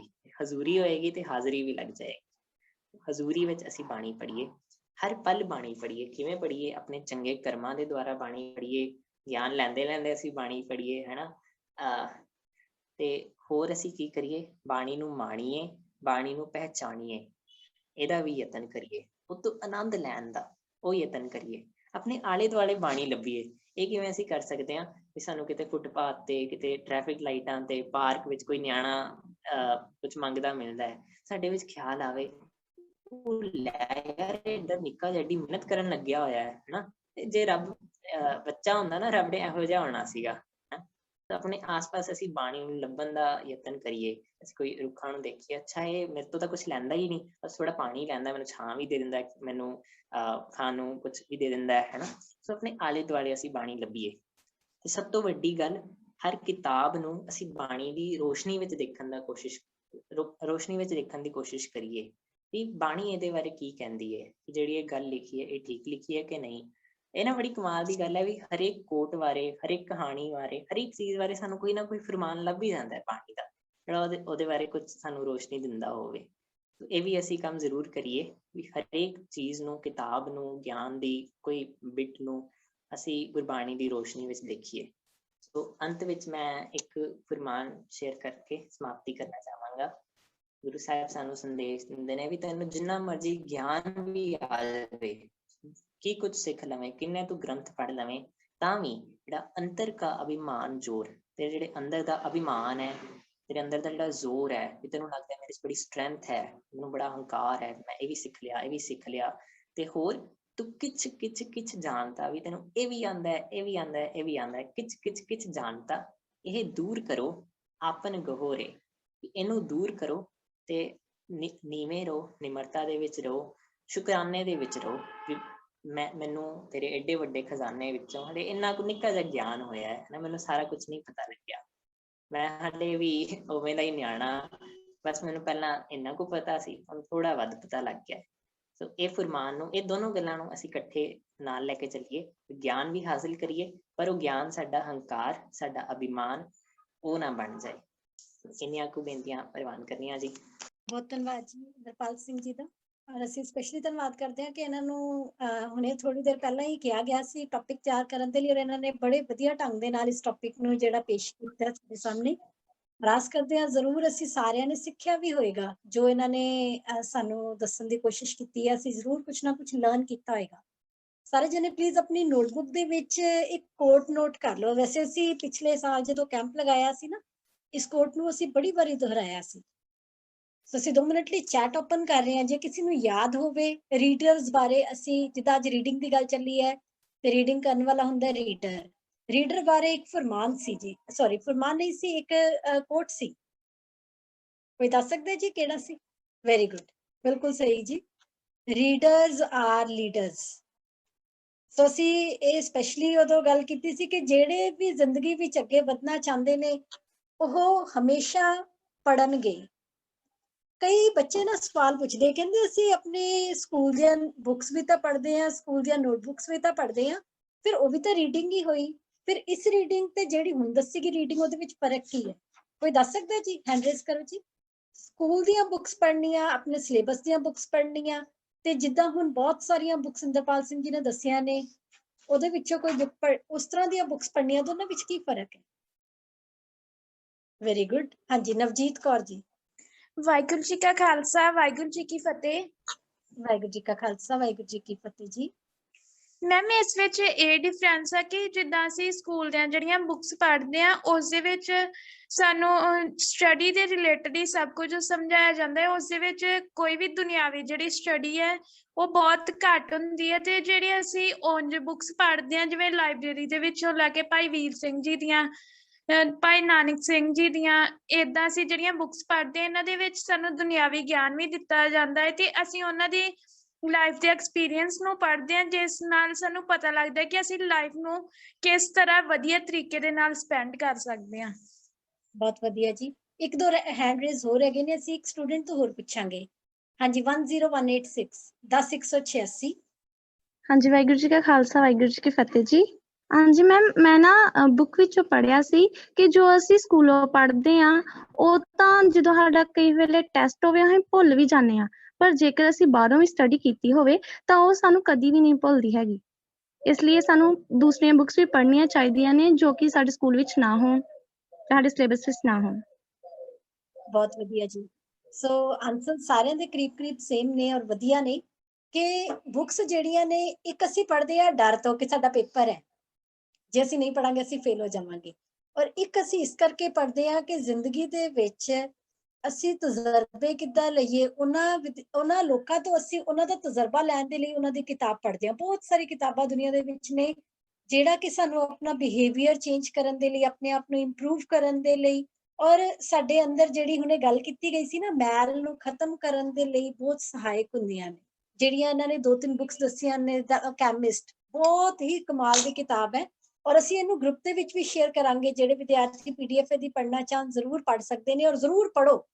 ਦੇਖੋ ਹੁਣ ਤੁਹਾਡੇ ਕੋਲ ਟਾਈਮ ਹੈ, ਫਾਈਨਲ ਪੇਪਰ ਖਤਮ ਹੋ ਗਏ, ਇੱਕ ਤਰੀਕੇ ਦੀ ਟੈਨਸ਼ਨ ਫ੍ਰੀ ਹੁੰਦੀ ਹੈ। ਜਿੱਦਾਂ ਆਪਾਂ ਕੀਤਾ ਨਾ ਵੀ ਕਿਤਾਬੀ ਜਿਹੜਾ ਗਿਆਨ ਹੈ, ਪੁਸਤਕਾਂ ਜਿਹੜੀਆਂ ਆਪਾਂ ਸਕੂਲ ਦੀਆਂ ਪੜ੍ਹਦੇ ਆ, ਉਹ ਆਪਣਾ ਮੇਨ ਫੋਕਸ ਕੀ ਹੁੰਦਾ ਪੇਪਰ ਹੋਣ ਤੱਕ ਜ਼ਿਆਦਾਤਰ, ਉਹਦੇ ਵਿੱਚੋਂ ਵੀ ਅਸੀਂ ਬੜਾ ਕੁਝ ਅੱਗੇ ਲੈ ਕੇ ਜਾ ਸਕਦੇ ਹਾਂ। ਉਹਦੇ ਵਿੱਚ ਬਹੁਤ ਵਧੀਆ ਸਟੋਰੀਜ਼ ਹੁੰਦੀਆਂ ਨੇ, ਬਟ ਫਿਰ ਵੀ ਕਿਤੇ ਨਾ ਕਿਤੇ ਸਾਡਾ ਮੋਟਿਵ ਹੁੰਦਾ ਕਿ ਸਾਡੇ ਪੇਪਰ ਵਿੱਚੋਂ ਨੰਬਰ ਵਧੀਆ ਆ ਜਾਣ। ਪਰ ਕੋਸ਼ਿਸ਼ ਕਰੀਏ ਜਦੋਂ ਵੀ ਅਸੀਂ ਕਿਤਾਬ ਪੜ੍ਹੀਏ ਨਾ, ਔਰ ਤੁਸੀਂ ਸਾਰਿਆਂ ਨੇ ਅਸਲ ਵਿਦਿਆ ਕਿਤਾਬ ਦਾ ਨਾਮ ਵੀ ਸੁਣਿਆ ਹੋਏਗਾ, ਪਿਛਲੀ ਵਾਰ ਉਹਦਾ ਰਿਵਿਊ ਵੀ ਕੀਤਾ ਗਿਆ ਸੀ ਕੈਂਪ ਦੇ ਵਿੱਚ। ਔਰ ਅਸਲ ਵਿਦਿਆ ਦੇ ਵਿੱਚ ਜਸਵੰਤ ਸਿੰਘ ਨੇਕੀ ਜੀ ਇੱਕ ਗੱਲ ਕਰਦੇ ਨੇ, ਉਹ ਕਹਿੰਦੇ ਨੇ ਕਿ ਅਸਲ ਗਿਆਨ ਪਤਾ ਕੀ ਹੈ? ਜਦੋਂ ਅਸੀਂ ਕਿਤਾਬ ਪੜ੍ਹਦੇ ਹਾਂ ਅਸਲ ਗੱਲ ਕੀ ਆਉਂਦੀ ਹੈ? ਕਹਿੰਦੇ ਮੇਰੇ ਪਿਤਾ ਜੀ ਨੇ ਮੈਨੂੰ ਸਮਝਾਇਆ ਕਿ ਜਿਹੜੀ ਕਿਤਾਬ ਤਾਂ ਪੜ੍ਹ ਰਹੇ ਆ, ਪਰ ਅਸਲ ਗਿਆਨ ਕੀ ਹੈ ਕਿ ਅਸੀਂ ਉਸ ਤੋਂ ਬਾਹਰ ਵੀ ਕੁਝ ਪੜ੍ਹਨਾ ਹੈ। ਔਰ ਦੂਸਰੀ ਗੱਲ ਉਹ ਕੀ ਕਹਿੰਦੇ ਸੀ? ਕਹਿੰਦੇ ਜਦੋਂ ਆਪਾਂ ਮੰਨ ਲਓ ਕਿ ਕੱਲ ਨੂੰ ਸਾਨੂੰ ਪਤਾ ਹੈ ਕਿ ਟੀਚਰ ਨੇ ਇਹ ਵਾਲਾ ਟੌਪਿਕ ਕਰਵਾਉਣਾ ਹੈ, ਅਸੀਂ ਇੱਕ ਦਿਨ ਪਹਿਲਾਂ ਉਹ ਵਾਲਾ ਟੌਪਿਕ ਪੂਰਾ ਰੀਡ ਕਰਕੇ ਜਾਈਏ। ਜੇ ਅਸੀਂ ਕੱਲ ਜਾਣਾ ਹੈ ਨਾ, ਅਸੀਂ ਥੋੜੇ ਜਿਹੇ ਐਕਸਟਰਾ ਐਫਰਟਸ ਕਰੀਏ। ਹੁਣ ਇਹ ਬੜਾ ਵਧੀਆ ਕੋਟ ਬੋਲਿਆ ਗਿਆ ਸੀ ਕਿ ਜਦੋਂ ਅਸੀਂ ਪੀਸ ਦੇ ਵਿੱਚ ਆਪਣੇ ਜਿਹੜਾ ਪਸੀਨਾ ਬਹਾਨੇ ਆ ਤਾਂ ਵਾਰ ਦੇ ਵਿੱਚ ਅਸੀਂ ਕਦੇ ਹਾਰਾਂਗੇ ਨਹੀਂ। ਯਾਨੀ ਕਿ ਜਦੋਂ ਅਸੀਂ ਪਹਿਲਾਂ ਹੀ ਆਪਣਾ ਕੰਮ ਕੰਪਲੀਟ ਕਰਕੇ ਰੱਖਾਂਗੇ, ਜਦੋਂ ਉਹ ਵਾਲਾ ਸਮਾਂ ਆਏਗਾ ਨਾ, ਅਸੀਂ ਕਦੇ ਡਰਾਂਗੇ ਨਹੀਂ, ਅਸੀਂ ਘਬਰਾਵਾਂਗੇ ਨਹੀਂ, ਅਸੀਂ ਹਾਰਾਂਗੇ ਨਹੀਂ। ਸੋ ਉਹਨਾਂ ਦੇ ਫਾਦਰ ਨੇ ਉਹਨਾਂ ਨੂੰ ਕੀ ਕਿਹਾ? ਕਹਿੰਦੇ ਜੋ ਕੱਲ ਟੀਚਰ ਨੇ ਕਰਵਾਉਣਾ ਹੈ ਨਾ, ਤਾਂ ਉਹ ਇੱਕ ਦਿਨ ਪਹਿਲਾਂ ਜ਼ਰੂਰ ਪੜ੍ਹਿਆ ਹੋਵੇ। ਔਰ ਉਸ ਤੋਂ ਇਲਾਵਾ ਅਸਲ ਗਿਆਨ ਕੀ ਹੈ? ਜਿਹੜਾ ਕਿਤਾਬਾਂ ਤੋਂ ਬਾਹਰ ਦਾ ਗਿਆਨ। ਕੋਈ ਨਵੀਂ ਕਿਤਾਬ ਲੈ ਕੇ ਉਹਨੂੰ ਰੋਜ਼, ਅਸੀਂ ਇਹ ਨਾ ਸੋਚੀਏ ਕਿ ਮੈਂ ਇੱਕ ਵਾਰੀ ਬੁੱਕ ਸ਼ੁਰੂ ਕਰ ਲਈ, ਮੈਂ ਅੱਜ ਹੀ ਇਹਨੂੰ ਖਤਮ ਕਰ ਦੇਣਾ। ਨਹੀਂ, ਅੱਜ ਅਸੀਂ ਭਾਵੇਂ ਏਦਾਂ ਸੋਚ ਲਈਏ ਕਿ ਅੱਜ ਮੈਂ ਇਹਦੇ 2 ਪੇਜਿਸ ਪੜ੍ਹਨੇ ਆ, 3 ਪੇਜਿਸ ਪੜ੍ਹਨੇ ਆ, ਉਹਦੇ ਬੁੱਕ ਮਾਰਕਸ ਹੁੰਦੇ ਆ, ਬੁੱਕ ਮਾਰਕ ਲਗਾ ਲਈਏ। ਜੇ ਅਸੀਂ ਆਨਲਾਈਨ ਪੜ੍ਹ ਰਹੇ ਹਾਂ ਉਹਦੇ ਤੇ ਵੀ ਬੁੱਕ ਮਾਰਕਸ ਲੱਗ ਜਾਂਦੇ ਆ। ਸੋ ਜ਼ਰੂਰ ਅਸੀਂ ਪੜ੍ਹਨ ਦੀ ਹੈਬਿਟ ਪਾਈਏ। ਜਿੰਨਾ ਵੱਧ ਪੜਾਂਗੇ ਉਨਾ ਵੱਧ ਗਿਆਨ ਹੋਏਗਾ, ਤੇ ਜੇ ਗਿਆਨ ਨੂੰ ਅਮਲੀ ਰੂਪ ਵਿੱਚ ਲੈ ਕੇ ਆਵਾਂਗੇ ਤੇ ਤਾਂ ਹੀ ਉਹਦਾ ਫਾਇਦਾ ਹੋਏਗਾ। ਔਰ ਸਭ ਤੋਂ ਮੇਨ ਗੱਲ ਹੈ, ਅਸੀਂ ਗਿਆਨ ਲੈ ਕੇ ਕਈ ਵਾਰੀ ਪਤਾ ਕੀ ਕਰਦੇ ਹਾਂ? ਅਸੀਂ ਬੜਾ ਸਾਰਾ ਗਿਆਨ ਲੈ ਲਿਆ, ਅਸੀਂ ਕੀ ਕਰਦੇ ਹਾਂ? ਹੁਣ ਸੋਚਦੇ ਹਾਂ ਇਹਨੂੰ ਵੰਡ ਦਈਏ, ਇੰਪਲੀਮੈਂਟ ਨਹੀਂ ਕਰਦੇ। ਔਰ ਬੜਾ ਸੋਹਣਾ ਫਰਮਾਨ ਮੈਂ ਬੇਨਤੀ ਕਰਾਂਗੀ ਇੰਦਰਪਾਲ ਸਿੰਘ ਜੀ ਨੂੰ, ਉਹ ਵਾਲਾ ਫਰਮਾਨ ਸ਼ੇਅਰ ਕਰਨਗੇ। ਪ੍ਰਥਮੇ ਮਨ ਪਰ ਬੁੱਧ ਹੈ ਆਪਣਾ। ਫਰਮਾਨ ਬੜਾ ਪਿਆਰਾ ਹੈ। ਤੁਸੀਂ ਸਾਰਿਆਂ ਨੇ ਨਾ ਜਦੋਂ ਵੀ ਬਾਣੀ ਪੜ੍ਹੀ ਹੈ, ਉਹਨੇ ਬਾਣੀ ਪੜ੍ਹਨ ਦੀ ਗੱਲ ਕੀਤੀ ਸੀ ਨਾ, ਅੰਡਰਸਟੈਂਡਿੰਗ ਗੁਰਬਾਣੀ। ਅੰਡਰਸਟੈਂਡਿੰਗ ਕਿਵੇਂ? ਜਦੋਂ ਅਸੀਂ ਬਾਣੀ ਨੂੰ ਪੜਾਂਗੇ ਪੌਜ਼ ਦੇ ਕੇ ਸਾਨੂੰ ਸਮਝ ਆਏਗਾ ਕਿ ਅਸੀਂ ਕਿਵੇਂ ਪੜ੍ਹਨਾ ਹੈ ਬਾਣੀ ਨੂੰ। ਸੋ ਇੰਦਰਪਾਲ ਸਿੰਘ ਜੀ ਜਿਹੜੇ ਸਕਰੀਨ ਸ਼ੇਅਰ ਕਰ ਰਹੇ ਨੇ, ਸੋ ਸਾਰਿਆਂ ਨੇ ਇਸ ਫਰਮਾਨ ਨੂੰ ਬੜੇ ਧਿਆਨ ਨਾਲ ਦੇਖਣਾ ਜੀ। ਪ੍ਰਥਮੈ ਮਨ ਪ੍ਰਬੁੱਧੈ ਆਪਣਾ, ਪਾਛੈ ਅਵਰ ਰਿਝਾਵੈ। ਪ੍ਰਥਮੈ ਦਾ ਕੀ ਮਤਲਬ ਹੁੰਦਾ ਹੈ? ਪ੍ਰਥਮ ਮਤਲਬ ਪਹਿਲਾ। ਸਭ ਤੋਂ ਪਹਿਲਾਂ ਕੀ ਕਰਨਾ ਹੈ? ਆਪਣੇ ਮਨ ਨੂੰ ਪ੍ਰਬੁੱਧਣਾ ਮਤਲਬ ਜੋ ਅਸੀਂ ਗੱਲ ਸਿੱਖੀ ਸਭ ਤੋਂ ਪਹਿਲਾਂ ਉਹ ਆਪਣੇ ਆਪ ਤੇ ਇੰਪਲੀਮੈਂਟ ਕਰੀਏ। ਮੈਂ ਆਪਣੇ ਆਪ ਨੂੰ ਉਹਦੇ ਅਕੋਰਡਿੰਗ ਚੇਂਜ ਕੀਤਾ, ਮੈਨੂੰ ਪਤਾ ਲੱਗ ਗਿਆ ਕਿ ਇਹ ਚੀਜ਼ ਚੰਗੀ ਹੈ, ਇਹ ਗੱਲ ਚੰਗੀ ਹੈ। ਮੈਂ ਕੈਂਪ ਵਿੱਚੋਂ ਵੀ ਸਿੱਖ ਲਿਆ, ਮੈਂ ਕਿਤਾਬ ਵਿੱਚੋਂ ਵੀ ਪੜ੍ਹ ਲਿਆ, ਮੈਂ ਸਭ ਦੀ ਗੱਲ ਸੁਣ ਲਈ ਕਿ ਇਹ ਗੱਲ ਤਾਂ ਬਹੁਤ ਵਧੀਆ ਹੈ, ਪਰ ਮੈਂ ਆਪਣੇ ਆਪ ਨੂੰ ਚੇਂਜ ਹੀ ਨਹੀਂ ਕੀਤਾ। ਪਰ ਮੈਂ ਦੂਜਿਆਂ ਨੂੰ ਕਹਿੰਦਾ ਤੂੰ ਕਰਿਆ ਕਰ, ਤੂੰ ਏਦਾਂ ਕਰਿਆ ਕਰ, ਤੂੰ ਏਦਾਂ ਕਰਿਆ ਕਰ, ਏਦਾਂ ਕਦੇ ਨਹੀਂ ਹੋਏਗਾ। ਸੋ ਸਭ ਤੋਂ ਇੰਪੋਰਟੈਂਟ ਕੀ ਹੈ? ਪ੍ਰਥਮੈ ਮਨ ਪ੍ਰਬੁੱਧ ਹੈ ਆਪਣਾ। ਸਭ ਤੋਂ ਪਹਿਲਾਂ ਆਪਣੇ ਮਨ ਨੂੰ ਚੇਂਜ ਕਰਨਾ, ਪਾਛੈ ਅਵਰ ਰਿਝਾਵੈ। ਉਸ ਤੋਂ ਬਾਅਦ ਅਸੀਂ ਕਿਸੇ ਦੂਸਰੇ ਨੂੰ ਗਿਆਨ ਦੇਣਾ। ਔਰ ਇਹ ਜਿਹੜੇ ਦੂਸਰੇ ਨੂੰ ਜਦੋਂ ਗਿਆਨ ਦਿੱਤਾ ਜਾਂਦਾ ਨਾ, ਉਹ ਅਸਰ ਤਾਂ ਹੀ ਕਰਦਾ ਹੈ ਜਦੋਂ ਅਸੀਂ ਸਭ ਤੋਂ ਪਹਿਲਾਂ ਕੀ ਕਰੀਏ? ਆਪਣੇ ਆਪ ਦੇ ਉੱਪਰ ਇਹ ਚੀਜ਼ ਨੂੰ ਲੈ ਕੇ ਆਈਏ, ਆਪਣੇ ਲਾਈਫ ਦੇ ਵਿੱਚ ਉਹਨੂੰ ਇੰਪਲੀਮੈਂਟ ਕਰੀਏ। ਇਸੇ ਕਰਕੇ ਬਾਰ-ਬਾਰ ਗੱਲ ਕੀਤੀ ਜਾਂਦੀ ਹੈ ਕਿ ਜੋ ਵੀ ਕੈਂਪ ਦੇ ਵਿੱਚ ਸਿੱਖੀਏ ਆਪਣੀ ਲਾਈਫ ਦੇ ਵਿੱਚ ਉਹਨੂੰ ਲੈ ਕੇ ਆਈਏ। ਹਾਂਜੀ, 2-4 ਬੱਚਿਆਂ ਦੇ ਹੈਂਡ ਰੇਜ਼ ਹੈਗੇ ਨੇ, ਅਸੀਂ ਪਹਿਲਾਂ ਉਹਨਾਂ ਦੀ ਗੱਲ ਸੁਣਨਾ ਚਾਹਾਂਗੇ, ਸ਼ਾਇਦ ਉਹਨਾਂ ਨੇ ਵੀ ਰੀਡਿੰਗ ਬਾਰੇ ਕੁਝ ਕਹਿਣਾ ਹੋਏਗਾ। ਹਾਂਜੀ, ਸਭ ਤੋਂ ਪਹਿਲਾਂ ਪ੍ਰਭਜੋਤ ਕੌਰ ਜੀ 16170। ਵਾਹਿਗੁਰੂ ਜੀ ਕਾ ਖਾਲਸਾ, ਵਾਹਿਗੁਰੂ ਜੀ ਕੀ ਫਤਿਹ। ਕਿਤਾਬ ਚ ਅਸੀਂ ਸਕੂਲ ਦਾ ਗਿਆਨ ਹੀ ਹਾਸਲ ਕਰ ਸਕਦੇ ਹਾਂ, ਪਰ ਬਾਹਰ ਦੀਆਂ ਕਿਤਾਬਾਂ ਚ ਸਾਰੇ ਸੰਸਾਰ ਬਾਰੇ, ਇਤਿਹਾਸ ਬਾਰੇ, ਜਨਰਲ ਨੌਲੇਜ ਬਾਰੇ, ਬਾਹਰਲੀ ਤੇ ਅੰਦਰੂਨੀ ਗਿਆਨ ਦੀ ਪ੍ਰਾਪਤੀ ਕਰ ਸਕਦੇ ਹਾਂ। ਆਪਣੇ ਅੰਦਰ ਦੀ ਤਾਕਤ, ਵਿਸ਼ਵਾਸ ਚ ਵਾਧਾ ਕਰ ਲੈਂਦੇ ਹਾਂ। ਵਾਹਿਗੁਰੂ ਜੀ ਕਾ ਖਾਲਸਾ, ਵਾਹਿਗੁਰੂ ਜੀ ਕੀ ਫਤਿਹ। ਜੀ ਬਹੁਤ ਵਧੀਆ ਜੀ। ਹਾਂਜੀ, ਅਨਮੋਲ ਸਿੰਘ ਜੀ। ਵਾਹਿਗੁਰੂ ਜੀ ਕਾ ਖਾਲਸਾ, ਵਾਹਿਗੁਰੂ ਜੀ ਕੀ ਫਤਿਹ। ਸਭ ਤੋਂ ਪਹਿਲਾਂ ਤਾਂ ਬੜਾ ਹੀ ਵਧੀਆ ਜਿਹੜਾ ਵਿਸ਼ਾ ਚੱਲ ਰਿਹਾ ਸੀ ਵੀਰ ਜੀ ਵੱਲੋਂ। ਉਸ ਤੋਂ ਬਾਅਦ ਮੈਂ ਜੋ ਕਹਿਣਾ ਚਾਹੂੰਗਾ, ਸਭ ਤੋਂ ਪਹਿਲਾਂ ਤਾਂ ਵਧਾਈ ਦੇ ਪਾਤਰ ਅਸੀਂ ਸਾਰੇ ਕਿ ਅਸੀਂ 350 ਦੇ ਕਰੀਬ ਜਿਹੜੇ ਹੈਗੇ ਪਾਰਟਿਸਪੇਟ ਜੁੜੇ ਹਾਂ, ਤੇ ਅਸੀਂ ਕੁਝ ਖਾਸ ਸਟੂਡੈਂਟ ਹੈਗੇ, ਅਸੀਂ ਆਪਣੇ ਆਪ ਨੂੰ ਖਾਸ ਸਮਝੀਏ ਕਿਉਂਕਿ ਕਿੰਨੇ ਸਟੂਡੈਂਟ ਹੈਗੇ ਪੰਜਾਬ ਦੇ ਵਿੱਚ, ਪਰ ਅਸੀਂ 350 ਬੱਚੇ ਆ ਜਿਹੜੇ ਇਹ ਮਲਾਈ ਜਿਹੜੀ ਉੱਪਰ ਦੁੱਧ ਦੇ ਜਿਵੇਂ ਆ ਜਾਂਦੀ ਉਵੇਂ ਅਸੀਂ ਕੈਂਪ ਲਾ ਰਹੇ ਹਾਂ, ਕੁਝ ਸਿੱਖ ਰਹੇ ਹਾਂ, ਇਹਦੇ ਲਈ ਅਸੀਂ ਵਧਾਈ ਦੇ ਪਾਤਰ ਹਾਂ। ਤੇ ਇੱਕ ਉਸ ਤੋਂ ਬਾਅਦ ਜਸਪ੍ਰੀਤ ਭੈਣ ਜੀ ਨੇ ਇੱਕ ਗੱਲ ਸ਼ੇਅਰ ਕੀਤੀ ਸੀ ਕਿ ਰੀਡਰਸ ਆਰ ਲੀਡਰ। ਜਿਹੜੇ ਰੀਡਰ ਹੁੰਦੇ ਆ ਉਹ ਲੀਡਰ ਹੁੰਦੇ ਆ। ਤੇ ਜੋ ਮੇਰਾ ਸੁਝਾਅ ਸੀਗਾ ਇਹਦੇ ਨਾਲ ਸੰਬੰਧਿਤ ਕਿ ਆਪਾਂ ਜਦੋਂ ਗੱਲ ਸੁਣਦੇ ਆ ਨਾ, ਆਪਾਂ ਕਹਿੰਦੇ ਨੇ ਯਾਰ ਉਹ ਤਾਂ ਲੀਡਰ ਬੰਦਾ, ਉਹ ਲੀਡਰ ਬੰਦੇ ਆ, ਉਹ ਸਾਡੀ ਗੱਲ ਕਿੱਥੇ ਸੁਣਦੇ ਆ ਨਾ। ਫਿਰ ਆਪਾਂ ਕਹਿੰਦੇ ਨੇ ਅੱਜ ਕੱਲ੍ਹ ਦੇ ਲੀਡਰ ਆ ਸਾਡੇ ਰਿਸ਼ਵਤਖੋਰ ਆ ਜਾਂ ਵਗੈਰਾ ਵਗੈਰਾ ਆਪਾਂ ਬੋਲਦੇ ਹਾਂ। ਇੱਕ ਗੱਲ ਦਾ ਅਸੀਂ ਧਿਆਨ ਰੱਖੀਏ ਕਿ ਲੀਡਰਸ ਆਰ ਲੀਡਰ। ਅਸੀਂ ਜੇ ਲੀਡਰ ਆ ਨਾ ਤਾਂ ਅਸੀਂ ਇੱਕ ਚੰਗੇ ਲੀਡਰ ਬਣਨਾ, ਕਿਉਂਕਿ ਲੀਡਰ ਵੀ 2 ਤਰ੍ਹਾਂ ਦੇ ਹੁੰਦੇ ਆ। ਸਾਡੇ ਮਨ ਦੇ ਵਿੱਚ ਹਮੇਸ਼ਾ ਲੀਡਰ ਕਹਿ ਦਿੰਦੇ ਆ ਤਾਂ ਸਾਡੇ ਮਨ ਦੇ ਵਿੱਚ ਇਹੀ ਚੀਜ਼ ਆ ਜਾਂਦੀ ਹੈਗੀ ਆ ਵੀ ਭਾਈ ਲੀਡਰ ਜਿਹੜੇ ਹੁੰਦੇ ਆ ਉਹ ਮਾੜੇ ਹੀ ਹੁੰਦੇ ਆ, ਰਿਸ਼ਵਤਖੋਰੀ ਹੁੰਦੇ ਆ ਜਾਂ ਉਹ ਬੇਈਮਾਨ ਹੀ ਹੁੰਦੇ ਆ। ਪਰ ਅਸੀਂ ਧਿਆਨ ਰੱਖੀਏ ਕਿ ਅਸੀਂ ਜੇ ਇੱਕ ਚੰਗੇ ਲੀਡਰ ਆ ਨਾ ਤਾਂ ਅਸੀਂ ਇੱਕ ਚੰਗੇ ਲੀਡਰ ਵੀ ਬਣਨਾ। ਅਸੀਂ ਉਹਨਾਂ ਲੀਡਰਾਂ ਵਾਂਗੂ ਨਹੀਂ ਬਣਨਾ, ਕਿਉਂਕਿ ਲੀਡਰ ਜਦੋਂ ਆਪਾਂ ਗੱਲ ਕਰਦੇ ਹਾਂ ਫਿਰ ਕਹਿੰਦੇ ਹਾਂ, ਜਦੋਂ ਲੀਡਰ ਦੀ ਗੱਲ ਕਰਦੇ ਹਾਂ ਸਾਡੇ ਮਨ ਦੇ ਵਿੱਚ ਬੇਈਮਾਨੀ, ਰਿਸ਼ਵਤਖੋਰੀ ਇਹੀ ਮੂਹਰੇ ਆ ਜਾਂਦਾ ਵੀ ਭਾਈ ਉਹ ਤੇ ਇੱਦਾਂ ਦੇ ਹੁੰਦੇ ਆ। ਪਰ ਅਸੀਂ ਇਸ ਗੱਲ ਨੂੰ ਧਿਆਨ ਵਿੱਚ ਰੱਖੀਏ ਕਿ ਜੇ ਅਸੀਂ 350 ਦੇ ਵਿੱਚੋਂ ਇੱਕ ਸਟੂਡੈਂਟ ਹੈਗੇ ਹੈ ਨਾ ਕੈਂਪ ਦੇ, ਤਾਂ ਅਸੀਂ ਵਾਅਦਾ ਕਰਾਂਗੇ ਕਿ ਅਸੀਂ ਸੱਚੇ ਲੀਡਰ ਬਣਾਂਗੇ, ਇਮਾਨਦਾਰ ਤੇ ਇੱਕ ਬਿਨਾਂ ਰਿਸ਼ਵਤ ਲਈ ਅਜਿਹੀ ਕੰਮ ਕਰਾਂਗੇ, ਚੰਗੇ ਕੰਮ ਕਰਾਂਗੇ। ਲੋਕ ਕਹਿਣਗੇ ਕਿ ਜਿਹੜੇ ਲੀਡਰ ਹੁੰਦੇ ਆ ਉਹ ਲੀਡਰ ਇੱਕੋ ਜਿਹੇ ਨਹੀਂ ਹੁੰਦੇ ਸਰ। ਸੋ ਇੰਨਾ ਕਹਿੰਦਾ ਹੋਇਆ ਮੈਂ ਫਤਿਹ ਦੀ ਸਾਂਝ ਪਾਵਾਂਗਾ ਜੀ। ਵਾਹਿਗੁਰੂ ਜੀ ਕਾ ਖਾਲਸਾ, ਵਾਹਿਗੁਰੂ ਜੀ ਕੀ ਫਤਿਹ। ਬਹੁਤ ਧੰਨਵਾਦ ਜੀ। ਔਰ ਇਹਨਾਂ ਨੇ ਬੜੀ ਵਧੀਆ ਗੱਲ ਕੀਤੀ ਕਿ ਲੀਡਰਸ ਹੈ ਨਾ ਵੀ ਕੌਣ ਹੁੰਦਾ ਹੈ। ਔਰ ਇੱਥੇ ਜਿਹੜੀ ਆਪਾਂ ਗੱਲ ਕਰ ਰਹੇ ਹਾਂ ਨਾ, ਰੀਡਰਸ ਆਰ ਲੀਡਰਸ, ਇੱਥੇ ਲੀਡਰ ਦਾ ਮਤਲਬ ਹੈ ਜਿਹੜਾ ਲੀਡ ਕਰ ਰਿਹਾ ਹੈ। ਹੋ ਸਕਦਾ ਹੈ ਕਿ ਅਸੀਂ ਆਪਣੇ ਭੈਣ ਭਰਾਵਾਂ ਦੇ ਵਿੱਚ ਲੀਡ ਕਰ ਰਹੇ ਹਾਂ। ਲੀਡ ਕਰਨ ਦਾ ਮਤਲਬ ਅਸੀਂ ਕਿਸੇ ਦੂਸਰੇ ਨੂੰ ਗਾਈਡ ਕਰ ਸਕਦੇ ਹਾਂ, ਅਸੀਂ ਕਿਸੇ ਦੂਸਰੇ ਨੂੰ ਨਾਲ ਲੈ ਕੇ ਕਿੱਦਾਂ ਚੱਲਣਾ ਹੈ, ਅਸੀਂ ਚੰਗਾ ਸਮਾਜ ਸਿਰਜਣਾ ਹੈ ਤਾਂ ਉਹਦੇ ਵਾਸਤੇ ਇੱਕ ਚੰਗਾ ਲੀਡਰ ਹੋਣਾ ਪੈਣਾ ਹੈ। ਲੀਡਰ ਕੀ ਕਰੇਗਾ? ਉਹ ਦੂਸਰਿਆਂ ਨੂੰ ਵੀ, ਅਸੀਂ ਪਹਿਲਾਂ ਹੁਣੇ ਗੱਲ ਕੀਤੀ ਨਾ ਇੰਪਲੀਮੈਂਟ ਕਰਨ ਦੀ, ਪਹਿਲਾਂ ਉਹ ਆਪਣੇ ਆਪ ਵਿੱਚ ਇੰਪਲੀਮੈਂਟ ਕਰੇਗਾ, ਫਿਰ ਉਹ ਦੂਸਰਿਆਂ ਨਾਲ ਸ਼ੇਅਰ ਕਰੇਗਾ। ਔਰ ਉਹਦੇ ਨਾਲ ਕੀ ਹੈ, ਉਹਨੂੰ ਬਾਰ-ਬਾਰ ਇਹ ਨਹੀਂ ਇੱਕ ਵਾਰੀ ਕਹਿਤਾ ਤੂੰ ਨਹੀਂ ਕੀਤਾ ਫਿਰ ਉਹਨੂੰ ਨਾਲ ਗੁੱਸਾ ਕਰ ਦੇਣਾ, ਤੂੰ ਆ ਨਹੀਂ ਕੀਤਾ, ਤੂੰ ਏਦਾਂ ਨਹੀਂ ਕੀਤਾ। ਉਹਨੂੰ ਮੋਲਡ ਕਰਨ ਦੀ ਕੋਸ਼ਿਸ਼ ਕਰੇਗਾ, ਚੰਗੇ ਪਾਸੇ ਵੱਲ ਲੈ ਕੇ ਜਾਣ ਦੀ ਕੋਸ਼ਿਸ਼ ਕਰੇਗਾ। ਬਹੁਤ ਧੰਨਵਾਦ ਜੀ ਅਨਮੋਲਦੀਪ ਸਿੰਘ ਜੀ ਦਾ। ਹਾਂਜੀ, ਗੁਰਲੀਨ ਕੌਰ ਜੀ। ਵਾਹਿਗੁਰੂ ਜੀ ਕਾ ਖਾਲਸਾ, ਵਾਹਿਗੁਰੂ ਜੀ ਕੀ ਫਤਿਹ। ਵਾਹਿਗੁਰੂ ਜੀ ਕਾ ਖਾਲਸਾ, ਵਾਹਿਗੁਰੂ ਜੀ ਕੀ ਫਤਿਹ ਜੀ। ਮੈਮ ਮੈਂ ਇੱਕ ਬੁੱਕ ਪੜ੍ਹੀ ਸੀ, ਮੈਂ ਉਸ ਦੇ ਵਿੱਚੋਂ ਕੁਝ ਥਿੰਗਸ ਨੋਟ ਕੀਤੇ ਕਿ ਮੈਂ ਉਹ ਸ਼ੇਅਰ ਕਰ ਸਕਦੀ ਹਾਂ। ਹਾਂਜੀ, ਕਿਹੜੀ ਕਿਤਾਬ ਪੜ੍ਹੀ ਸੀ ਜੀ ਤੁਸੀਂ? ਮੈਮ 5 ਸਿਤਾਰੇ ਵਾਲੇ ਸਰਦਾਰ ਅਰਜਨ ਸਿੰਘ ਜੀ। ਹਾਂਜੀ ਜ਼ਰੂਰ ਜੀ, ਜੋ ਚੰਗੀਆਂ ਗੱਲਾਂ ਤੁਸੀਂ ਸ਼ੇਅਰ ਕਰ ਸਕਦੇ ਹੋ। ਇਸ ਕਿਤਾਬ ਦੇ ਵਿੱਚ ਇਹ ਲਿਖਿਆ ਸੀ ਕਿ ਸੰਸਾਰ ਦੇ ਵਿੱਚ ਇਹੋ ਜਿਹੀਆਂ ਸ਼ਖਸੀਅਤਾਂ ਬਹੁਤ ਹੀ ਘੱਟ ਹੁੰਦੀਆਂ ਜਾ ਰਹੀਆਂ ਹਨ ਜਿਨ੍ਹਾਂ ਨੂੰ ਜਿਉਂਦੇ ਜੀ ਵੀ ਸਨਮਾਨ ਮਿਲੇ ਅਤੇ ਮਰਨ ਉਪਰੰਤ ਵੀ ਸਨਮਾਨ ਮਿਲੇ।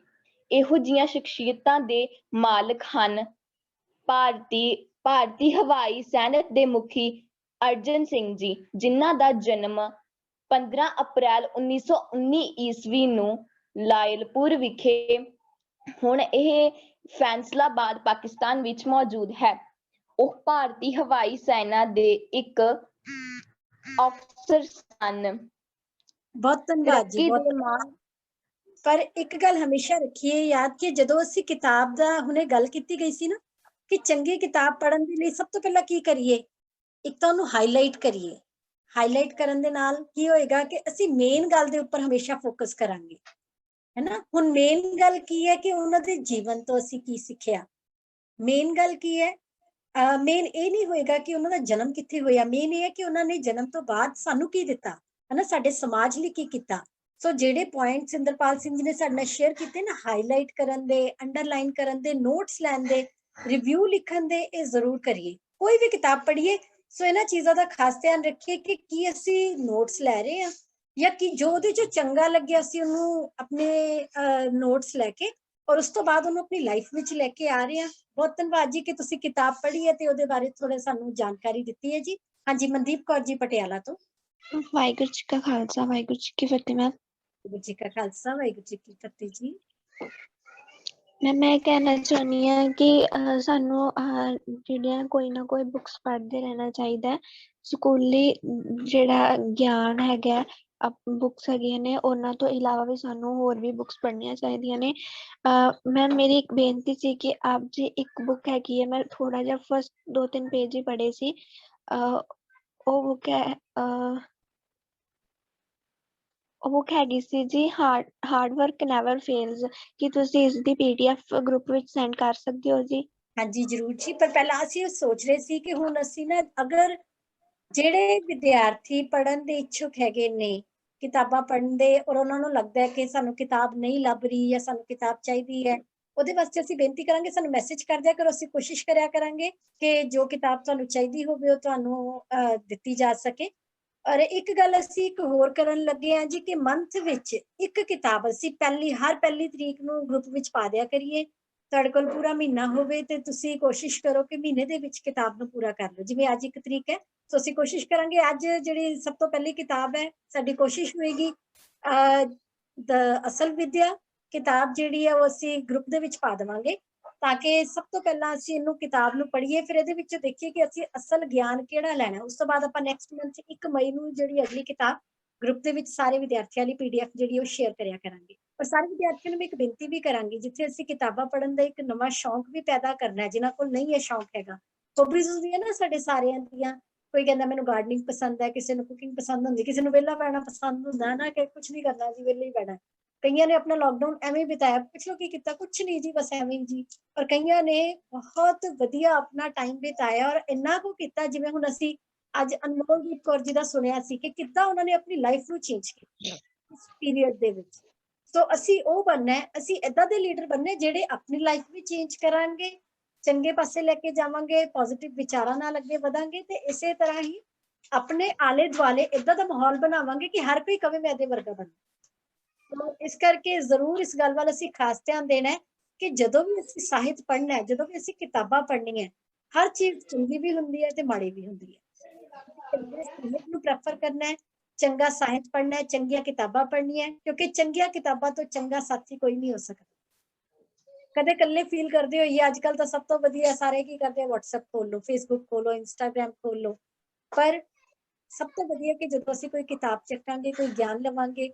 ਜਿਵੇਂ ਚੱਲ ਰਹੀ ਸੀ ਨਾ ਕਿ ਲੜਾਈਆਂ ਪਹਿਲਾਂ ਵੀ ਹੁੰਦੀਆਂ ਸੀ, ਲੜਾਈਆਂ ਅੱਜ ਵੀ ਹੋ ਰਹੀਆਂ ਨੇ, ਹਨਾ। ਅੱਜ ਲੜਾਈ ਕਿਹਦੇ ਨਾਲ? ਆਪਣੇ ਮਨ ਨਾਲ ਹੈ। ਬੜਾ ਕੁਛ ਹੈ ਜਿਹੜਾ ਮਨ ਨੂੰ ਕਹਿਣਾ ਪੈਂਦਾ, ਨਹੀਂ ਦੁਨੀਆ ਉੱਧਰ ਚੱਲ ਰਹੀ ਹੈ, ਮੈਂ ਇੱਧਰ ਨਹੀਂ ਚੱਲਣਾ, ਦੁਨੀਆ ਇਹ ਕਰਦੀ ਹੈ, ਮੈਂ ਇਹ ਕਰਨਾ ਜੋ ਮੈਨੂੰ ਗੁਰੂ ਨੇ ਕਿਹਾ। ਸੋ ਜਿਵੇਂ ਗੱਲ ਕੀਤੀ ਗਈ ਸੀ ਨਾ ਕਿ ਹਰ ਗੱਲ ਨੂੰ ਬਾਣੀ ਨਾਲ ਉਹਦੇ ਵਿੱਚ ਬਾਣੀ ਲੱਭੀਏ। ਜਦੋਂ ਅਸੀਂ ਪੜ੍ਹੀਏ ਨਾ, ਇਹਦੇ ਵਿੱਚ ਸੋਚੀਏ ਕਿ ਇਹਦੇ ਵਿੱਚ ਨਾ ਇਹ ਗੱਲ ਤਾਂ ਗੁਰੂ ਸਾਹਿਬ ਜੀ ਦੀ ਕਹੀ ਹੈ, ਯਾਨੀ ਕੋਈ ਏਦਾਂ ਦਾ ਪੱਖ ਨਹੀਂ ਹੈ ਜਿਹੜਾ ਗੁਰੂ ਗ੍ਰੰਥ ਸਾਹਿਬ ਜੀ ਦੇ ਵਿੱਚੋਂ ਸਾਨੂੰ ਸੇਧ ਨਾ ਮਿਲਦੀ ਹੋਵੇ। ਕੋਈ ਵੀ ਪੱਖ ਲੈ ਲਓ, ਜੇ ਅਸੀਂ ਫਰੈਂਡ ਬਣਾਉਣ ਦੀ ਗੱਲ ਕਰਦੇ ਹਾਂ ਤਾਂ ਵੀ ਗੁਰੂ ਜੀ ਸਾਨੂੰ ਗਾਈਡ ਕਰਦੇ ਆ ਕਿ ਤੇਰਾ ਫਰੈਂਡ ਕਿੱਦਾਂ ਦਾ ਹੋਣਾ ਚਾਹੀਦਾ ਹੈ। ਜੇ ਅਸੀਂ ਗੱਲ ਕਰਦੇ ਹਾਂ ਕਿ ਗੁਰੂ ਜੀ ਅਸੀਂ ਆਪਣਾ ਸੁਭਾਅ ਕਿੱਦਾਂ ਦਾ ਰੱਖੀਏ, ਤਾਂ ਉਹ ਵੀ ਗੁਰੂ ਜੀ ਸਾਨੂੰ ਗਾਈਡ ਕਰਦੇ ਨੇ ਕਿ ਇੱਕ ਜਿਹੜਾ ਚੰਗਾ ਬੰਦਾ ਉਹਦਾ ਸੁਭਾਅ ਕਿੱਦਾਂ ਦਾ ਹੁੰਦਾ ਹੈ। ਹਰ ਪੱਖ ਤੇ ਗੁਰੂ ਜੀ ਸਾਨੂੰ ਗਾਈਡ ਕਰਦੇ ਨੇ। ਸੋ ਅਸੀਂ ਜਦੋਂ ਬਾਣੀ ਪੜ੍ਹੀ ਹੋਏਗੀ ਨਾ, ਜਦੋਂ ਅਸੀਂ ਕਿਤਾਬ ਪੜਾਂਗੇ, ਸਾਨੂੰ ਉਦੋਂ ਪਤਾ ਲੱਗੇਗਾ ਇਹ ਗੱਲ ਤਾਂ ਗੁਰੂ ਜੀ ਵੀ ਕਹਿੰਦੇ ਨੇ, ਇਹ ਗੱਲ ਗੁਰੂ ਜੀ ਏਦਾਂ ਕਹਿ ਰਹੇ ਨੇ। ਸੋ ਬੜਾ ਕੁਝ ਸਾਨੂੰ ਉਹਦੇ ਵਿੱਚੋਂ ਦੇਖਣ ਨੂੰ ਮਿਲਦਾ ਹੈ। ਸੋ ਇੱਕ ਦੋ ਹੈਂਡ ਰੇਜ਼ ਹੋਰ ਨੇ ਜੀ, ਸੋ ਉਹਨਾਂ ਨੂੰ ਪਹਿਲਾਂ ਆਪਾਂ ਗੱਲਬਾਤ ਕਰਦੇ ਹਾਂ ਜੀ ਉਹਨਾਂ ਨਾਲ। ਹਾਂਜੀ, ਗੁਰਨੂਰ ਕੌਰ ਜੀ। ਵਾਹਿਗੁਰੂ ਜੀ ਕਾ ਖਾਲਸਾ, ਵਾਹਿਗੁਰੂ ਜੀ ਕੀ ਫਤਿਹ। ਮੈਂ ਵੀ ਇੱਕ ਕਿਤਾਬ ਪੜ੍ਹੀ ਸੀ, ਉਹਦੇ ਬਾਰੇ ਮੈਂ ਸ਼ੇਅਰ ਕਰਨਾ ਚਾਹੁੰਦੀ ਹਾਂ ਕੁਝ। ਉਹ ਬੁੱਕ ਦਾ ਨਾਮ ਸੀ ਤੁਹਾਡੇ ਅਵਚੇਤਨ ਮਨ ਦੀ ਸ਼ਕਤੀ। ਕਹਿੰਦੇ ਖਜ਼ਾਨਾ ਤੁਹਾਡੇ ਅੰਦਰ ਹੈ, ਆਪਣੀ ਦਿਲੀ ਇੱਛਾ ਦਾ ਜਵਾਬ ਆਪਣੇ ਅੰਦਰੋਂ ਖੋਜੋ। ਤੁਹਾਡਾ ਅਵਚੇਤਨ ਮਨ ਤੁਹਾਡੇ ਸਰੀਰ ਦਾ ਨਿਰਮਾਤਾ ਹੈ ਅਤੇ ਤੁਹਾਡਾ ਉਪਚਾਰ ਕਰ ਸਕਦਾ ਹੈ। ਹਰ ਰਾਤ ਆਦਰਸ਼ ਸਿਹਤ ਤੇ ਵਿਚਾਰਾਂ ਨਾਲ ਸੌਣ ਜਾਓ ਅਤੇ ਤੁਹਾਡਾ ਵਫਾਦਾਰ ਸੇਵਕ ਭਾਵ ਅਵਚੇਤਨ ਮਨ ਤੁਹਾਡੇ ਆਦੇਸ਼ ਦੀ ਪਾਲਣਾ ਕਰੇਗਾ। ਹਰ ਵਿਚਾਰ ਇੱਕ ਕਾਰਨ ਹੈ ਅਤੇ ਹਰ ਪਰਿਸਥਿਤੀ ਇੱਕ ਨਤੀਜਾ ਹੈ। ਆਪਣੇ ਵਿਚਾਰਾਂ ਨੂੰ ਬਦਲ ਲਓ, ਤੁਹਾਡੀ ਤਕਦੀਰ ਆਪਣੇ ਆਪ ਬਦਲ ਜਾਵੇਗੀ। ਵਾਹਿਗੁਰੂ ਜੀ ਕਾ ਖਾਲਸਾ, ਵਾਹਿਗੁਰੂ ਜੀ ਕੀ ਫਤਿਹ। ਬਹੁਤ ਵਧੀਆ ਜੀ। ਜੇ ਅਸੀਂ ਚੰਗੇ ਕਿਤਾਬਾਂ ਪੜਾਂਗੇ ਤਾਂ ਸਾਡੇ ਵਿਚਾਰ ਆਪੇ ਚੰਗੇ ਬਣਨਗੇ, ਤੇ ਜਦੋਂ ਅਸੀਂ ਉਹਨਾਂ ਵਿਚਾਰਾਂ ਨੂੰ ਲਾਈਫ ਵਿੱਚ ਲੈ ਕੇ ਆਵਾਂਗੇ, ਸਾਡਾ ਜੀਵਨ ਵੀ ਚੰਗਾ ਬਣੇਗਾ। ਬਹੁਤ ਧੰਨਵਾਦ ਜੀ, ਔਰ ਬੜਾ ਚੰਗਾ ਲੱਗਿਆ ਕਿ ਤੁਸੀਂ ਵੀ ਕਿਤਾਬਾਂ ਪੜ੍ਹ ਰਹੇ ਹੋ। ਹਾਂਜੀ, ਇੱਕ ਦੋ ਬੱਚਿਆਂ ਦੇ ਹੋਰ ਹੈਂਡ ਰੇਜ਼ ਹੈਗੇ ਨੇ। ਹਾਂਜੀ, ਰਿਪੂ ਦਮਨ ਸਿੰਘ ਜੀ। ਹਾਂਜੀ ਮੈਮ, ਵਾਹਿਗੁਰੂ ਜੀ ਕਾ ਖਾਲਸਾ, ਵਾਹਿਗੁਰੂ ਜੀ ਕੀ ਫਤਿਹ। ਮੇਰਾ ਨਾਮ ਰਿਪੂ ਦਮਨ ਸਿੰਘ ਹੈ ਐਂਡ ਮੈਂ ਇੱਕ ਚੀਜ਼ ਸ਼ੇਅਰ ਕਰਨਾ ਚਾਹੁੰਦਾ ਸੀ ਕਿ ਜੋ ਇਨਸਾਨ ਦੀ ਜੋ ਸਭ ਤੋਂ ਵੱਡਾ ਹਥਿਆਰ ਹੈ ਉਹ ਨੌਲੇਜ ਹੈ। ਐਂਡ ਇਹ ਨੌਲੇਜ ਅਸੀਂ ਬੁੱਕਸ ਤੋਂ ਲੈ ਸਕਦੇ ਹਾਂ। ਵਾਹਿਗੁਰੂ ਜੀ ਕਾ ਖਾਲਸਾ, ਵਾਹਿਗੁਰੂ ਜੀ ਕੀ। ਬਹੁਤ ਵਧੀਆ ਜੀ। ਜਿਹੜੀ ਨੌਲੇਜ ਆ ਉਹ ਕਿਤਾਬਾਂ ਤੋਂ ਲੈ ਸਕਦੇ ਆ। ਪਰ ਇੱਕ ਗੱਲ ਫਿਰ ਮੈਂ ਦੁਬਾਰਾ ਰਿਪੀਟ ਕਰ ਰਹੀ ਹਾਂ, ਜਿਹੜੀ ਆਪਾਂ ਗੱਲ ਕੀਤੀ, ਗੁਰੂ ਜੀ ਵੀ ਕਹਿੰਦੇ ਨੇ ਕਿ ਪੜ੍ਹਨ ਨਾਲ ਗਿਆਨ ਤਾਂ ਮਿਲਦਾ, ਪਰ ਨਾਲ ਉਹਨਾਂ ਨੇ ਵੀ ਕਿਹਾ ਪੜ੍ਹ ਪੜ੍ਹ ਗੱਡੀ ਲੱਦੀ ਹੈ, ਪੜ੍ਹ ਪੜ੍ਹ ਭਰੀ ਹੈ ਸਾਥ, ਪੜ੍ਹ ਪੜ੍ਹ ਬੇੜੀ ਪਾਈ ਹੈ, ਪੜ੍ਹ ਪੜ੍ਹ ਗੱਡੀ ਹੈ ਖਾਤ ਕੇ। ਕਈ ਵਾਰੀ ਕੀ ਹੁੰਦਾ ਸੀ, ਜਿਹੜੀ ਲਾਸਟ ਤੇ ਗੱਲ ਕੀਤੀ ਨਾ ਇੰਦਰਪਾਲ ਸਿੰਘ ਜੀ ਨੇ, ਬੜੀ ਵਧੀਆ ਕੀਤੀ। ਕਈ ਵਾਰੀ ਸਾਨੂੰ ਪੜ੍ਹ ਪੜ੍ਹ ਕੇ ਹੰਕਾਰ ਆ ਜਾਂਦਾ ਕਿ ਮੈਂ ਇੰਨਾ ਪੜ੍ਹਿਆ, ਮੇਰੇ ਜਿੰਨੀਆਂ ਤਾਂ ਕਿਤਾਬਾਂ ਕਿਸੇ ਨੇ ਪੜ੍ਹੀਆਂ ਹੀ ਨਹੀਂ ਹੋਣੀਆਂ। ਪਰ ਜੇ ਜੀਵਨ ਦੇ ਵਿੱਚ ਉਹੀ ਸਾਰਾ ਕੁਝ ਹੈ ਕਿ ਸਾਡੀ ਲਾਈਫ ਦੇ ਵਿੱਚੋਂ ਉਹ ਝਲਕ ਹੀ ਨਹੀਂ ਪੈਂਦੀ ਕਿ ਸਾਡੇ ਕੋਲ ਚੰਗਾ ਕੁਝ ਹੈ, ਤਾਂ ਐਸੀਆਂ ਕਿਤਾਬਾਂ ਪੜ੍ਹਨ ਦਾ ਵੀ ਕੋਈ ਫਾਇਦਾ ਨਹੀਂ ਹੈ। ਸੋ ਅਸੀਂ ਬਿਲਕੁਲ ਲਾਸਟ ਤੇ ਇੱਕ ਹੈਂਡ ਰੇਜ਼ ਲਵਾਂਗੇ ਜੀ, ਬੋੜ ਸਿੰਘ ਜੀ। ਉਹਨਾਂ ਨੂੰ ਬੇਨਤੀ ਹੈ ਕਿ ਆਪਣੇ ਮਾਈਕ ਅਨਮਿਊਟ ਕਰਕੇ ਜਿਹੜੇ ਆਪਣੇ ਵਿਚਾਰ ਹੈ ਉਹ ਸਾਡੇ ਨਾਲ ਸਾਂਝੇ ਕਰਨਗੇ। ਹਾਂਜੀ, ਵਾਹਿਗੁਰੂ ਜੀ ਕਾ ਖਾਲਸਾ, ਵਾਹਿਗੁਰੂ ਜੀ ਕੀ ਫਤਿਹ ਜੀ। ਵਾਹਿਗੁਰੂ ਜੀ ਕੀ ਫਤਿਹ ਜੀ। ਹਾਂਜੀ, ਮੈਂ ਨਾ ਇੱਕ ਬੇਨਤੀ ਕਰਨੀ ਚਾਹੁੰਦਾ ਵਾਂ। ਜਿੱਦਾਂ ਕਿ ਇੰਦਰਪਾਲ ਵੀਰ ਨੇ ਕਿਹਾ ਵੀ ਜਿੱਦਾਂ ਆਪਣੇ ਕੋਈ ਸਟਾਲ ਲੱਗੇ ਹੁੰਦੇ ਆ ਵੀ ਆਪਾਂ ਕਿਤਾਬਾਂ ਇਕੱਠੀਆਂ ਕਰ ਲੈਂਦੇ ਆ। ਜਦੋਂ ਆਪਾਂ ਪੜ੍ਹ ਲੈਂਦੇ ਆ ਨਾ ਕਿਤਾਬਾਂ, ਕਈ ਵਾਰੀ ਪਈਆਂ ਹੁੰਦੀਆਂ ਵਾ, ਕਈ ਵਾਰੀ ਕੋਈ ਐਸੇ ਬੱਚੇ ਹੁੰਦੇ ਆ ਜਿਨ੍ਹਾਂ ਕੋਲ ਪੈਸੇ ਨਹੀਂ ਹੁੰਦੇ, ਉਹ ਲੋੜਵੰਦ ਵਿਦਿਆਰਥੀ ਹੁੰਦੇ ਆ। ਜਿੱਦਾਂ ਕਿ ਆਪਣੀ EPP ਜਿਹੜੀ ਆਪਣੇ ਏਦਾਂ ਦੀ ਸੰਸਥਾ ਚੱਲ ਰਹੀ ਹੈ, ਇਸੇ ਦੇ ਆਧਾਰ ਤੇ ਚੱਲ ਰਹੀ ਆ। ਆਪਾਂ ਨੂੰ ਉਹ ਕਿਤਾਬਾਂ ਵੰਡ ਦੇਣੀਆਂ ਚਾਹੀਦੀਆਂ, ਆਪਣੇ ਕੋਲ ਨਹੀਂ ਰੱਖਣੀਆਂ ਚਾਹੀਦੀਆਂ ਜੀ, ਤਾਂ ਜੋ ਆਪਾਂ ਨੂੰ ਤਾਂ ਗਿਆਨ ਪ੍ਰਾਪਤ ਹੋ ਗਿਆ, ਜੇ ਆਪਾਂ ਕਿਸੇ ਹੋਰ ਨੂੰ ਵੀ ਗਿਆਨ ਵੰਡ ਸਕਦੇ ਹਾਂ। ਜਿਵੇਂ ਕਿ ਹੁਣ ਇੱਥੇ 350 ਬੱਚੇ ਜੁੜੇ ਹੋਏ ਆ ਜੀ, ਇੱਕ ਤੋਂ ਗੱਲ ਇਹ ਸ਼ੇਅਰ ਹੁੰਦੀ ਬਹੁਤ ਤੱਕ ਚੱਲ ਜੂਗੀ। ਵਾਹਿਗੁਰੂ ਖਾਲਸਾ ਫਤਿਹ। ਮੈਂ ਵੀਰ ਜਸਵਿੰਦਰ ਸਿੰਘ ਤੁਹਾਡੇ ਨਾਲ ਕੋਈ ਵਿਚਾਰ ਸਾਂਝੇ ਕਰਨੇ ਚਾਹੁੰਦੇ ਹਨ। ਖਾਲਸਾ, ਵਾਹਿਗੁਰੂ ਜੀ ਫਤਿਹ। ਹਾਂਜੀ, ਮੈਂ ਜੀ ਵੀਰ ਜੀ ਨੇ ਮੈਂ ਪਹਿਲਾਂ ਗੱਲ ਕਹੀ ਹੈ ਕਿ ਜਿਹੜੇ ਆਪਾਂ ਕਿਤਾਬ ਪੜ੍ਹਦੇ ਹਾਂ ਉਹਦੇ ਵਿੱਚ ਪੋਜ਼ੀਟਿਵ ਵੀ ਗੱਲਾਂ ਤੇ ਨੈਗੇਟਿਵ ਗੱਲਾਂ ਦੋਨੇ ਦੀ ਵਿੱਚ ਦਿੱਤੀ ਜਾਂਦੀ ਹੈ ਨੌਲੇਜ ਜਾਂ ਜਾਣਕਾਰੀ।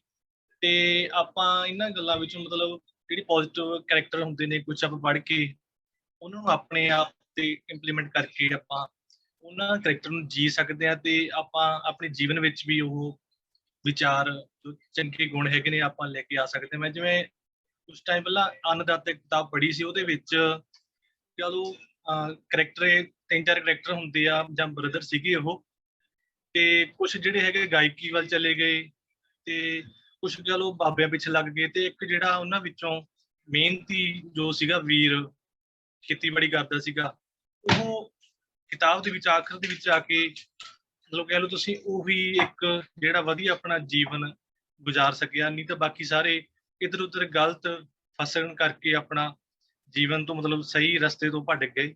ਸੋ ਕਿਤਾਬਾਂ ਜਿਹੜੀਆਂ ਹੈਗੀਆਂ ਨੇ ਆਪਾਂ ਨੂੰ ਇੱਕ ਕਰੈਕਟਰ ਜੋ ਆਪਾਂ ਦੇਖਦੇ ਹਾਂ ਪੋਜ਼ੀਟਿਵ, ਤੇ ਉਹ ਆਪਾਂ ਨੂੰ ਬਹੁਤ ਸਿੱਖਣ ਨੂੰ ਮਿਲਦਾ ਕਿਤਾਬਾਂ ਵਿੱਚੋਂ। ਕਿਤਾਬਾਂ ਆਪਾਂ ਨੂੰ ਜ਼ਰੂਰ ਪੜ੍ਹਨੀਆਂ ਚਾਹੀਦੀਆਂ ਜੀ ਅਤੇ ਅਮਲ ਵੀ ਜ਼ਰੂਰ ਇਹਨਾਂ ਦਾ ਕਰਨਾ ਹੈ।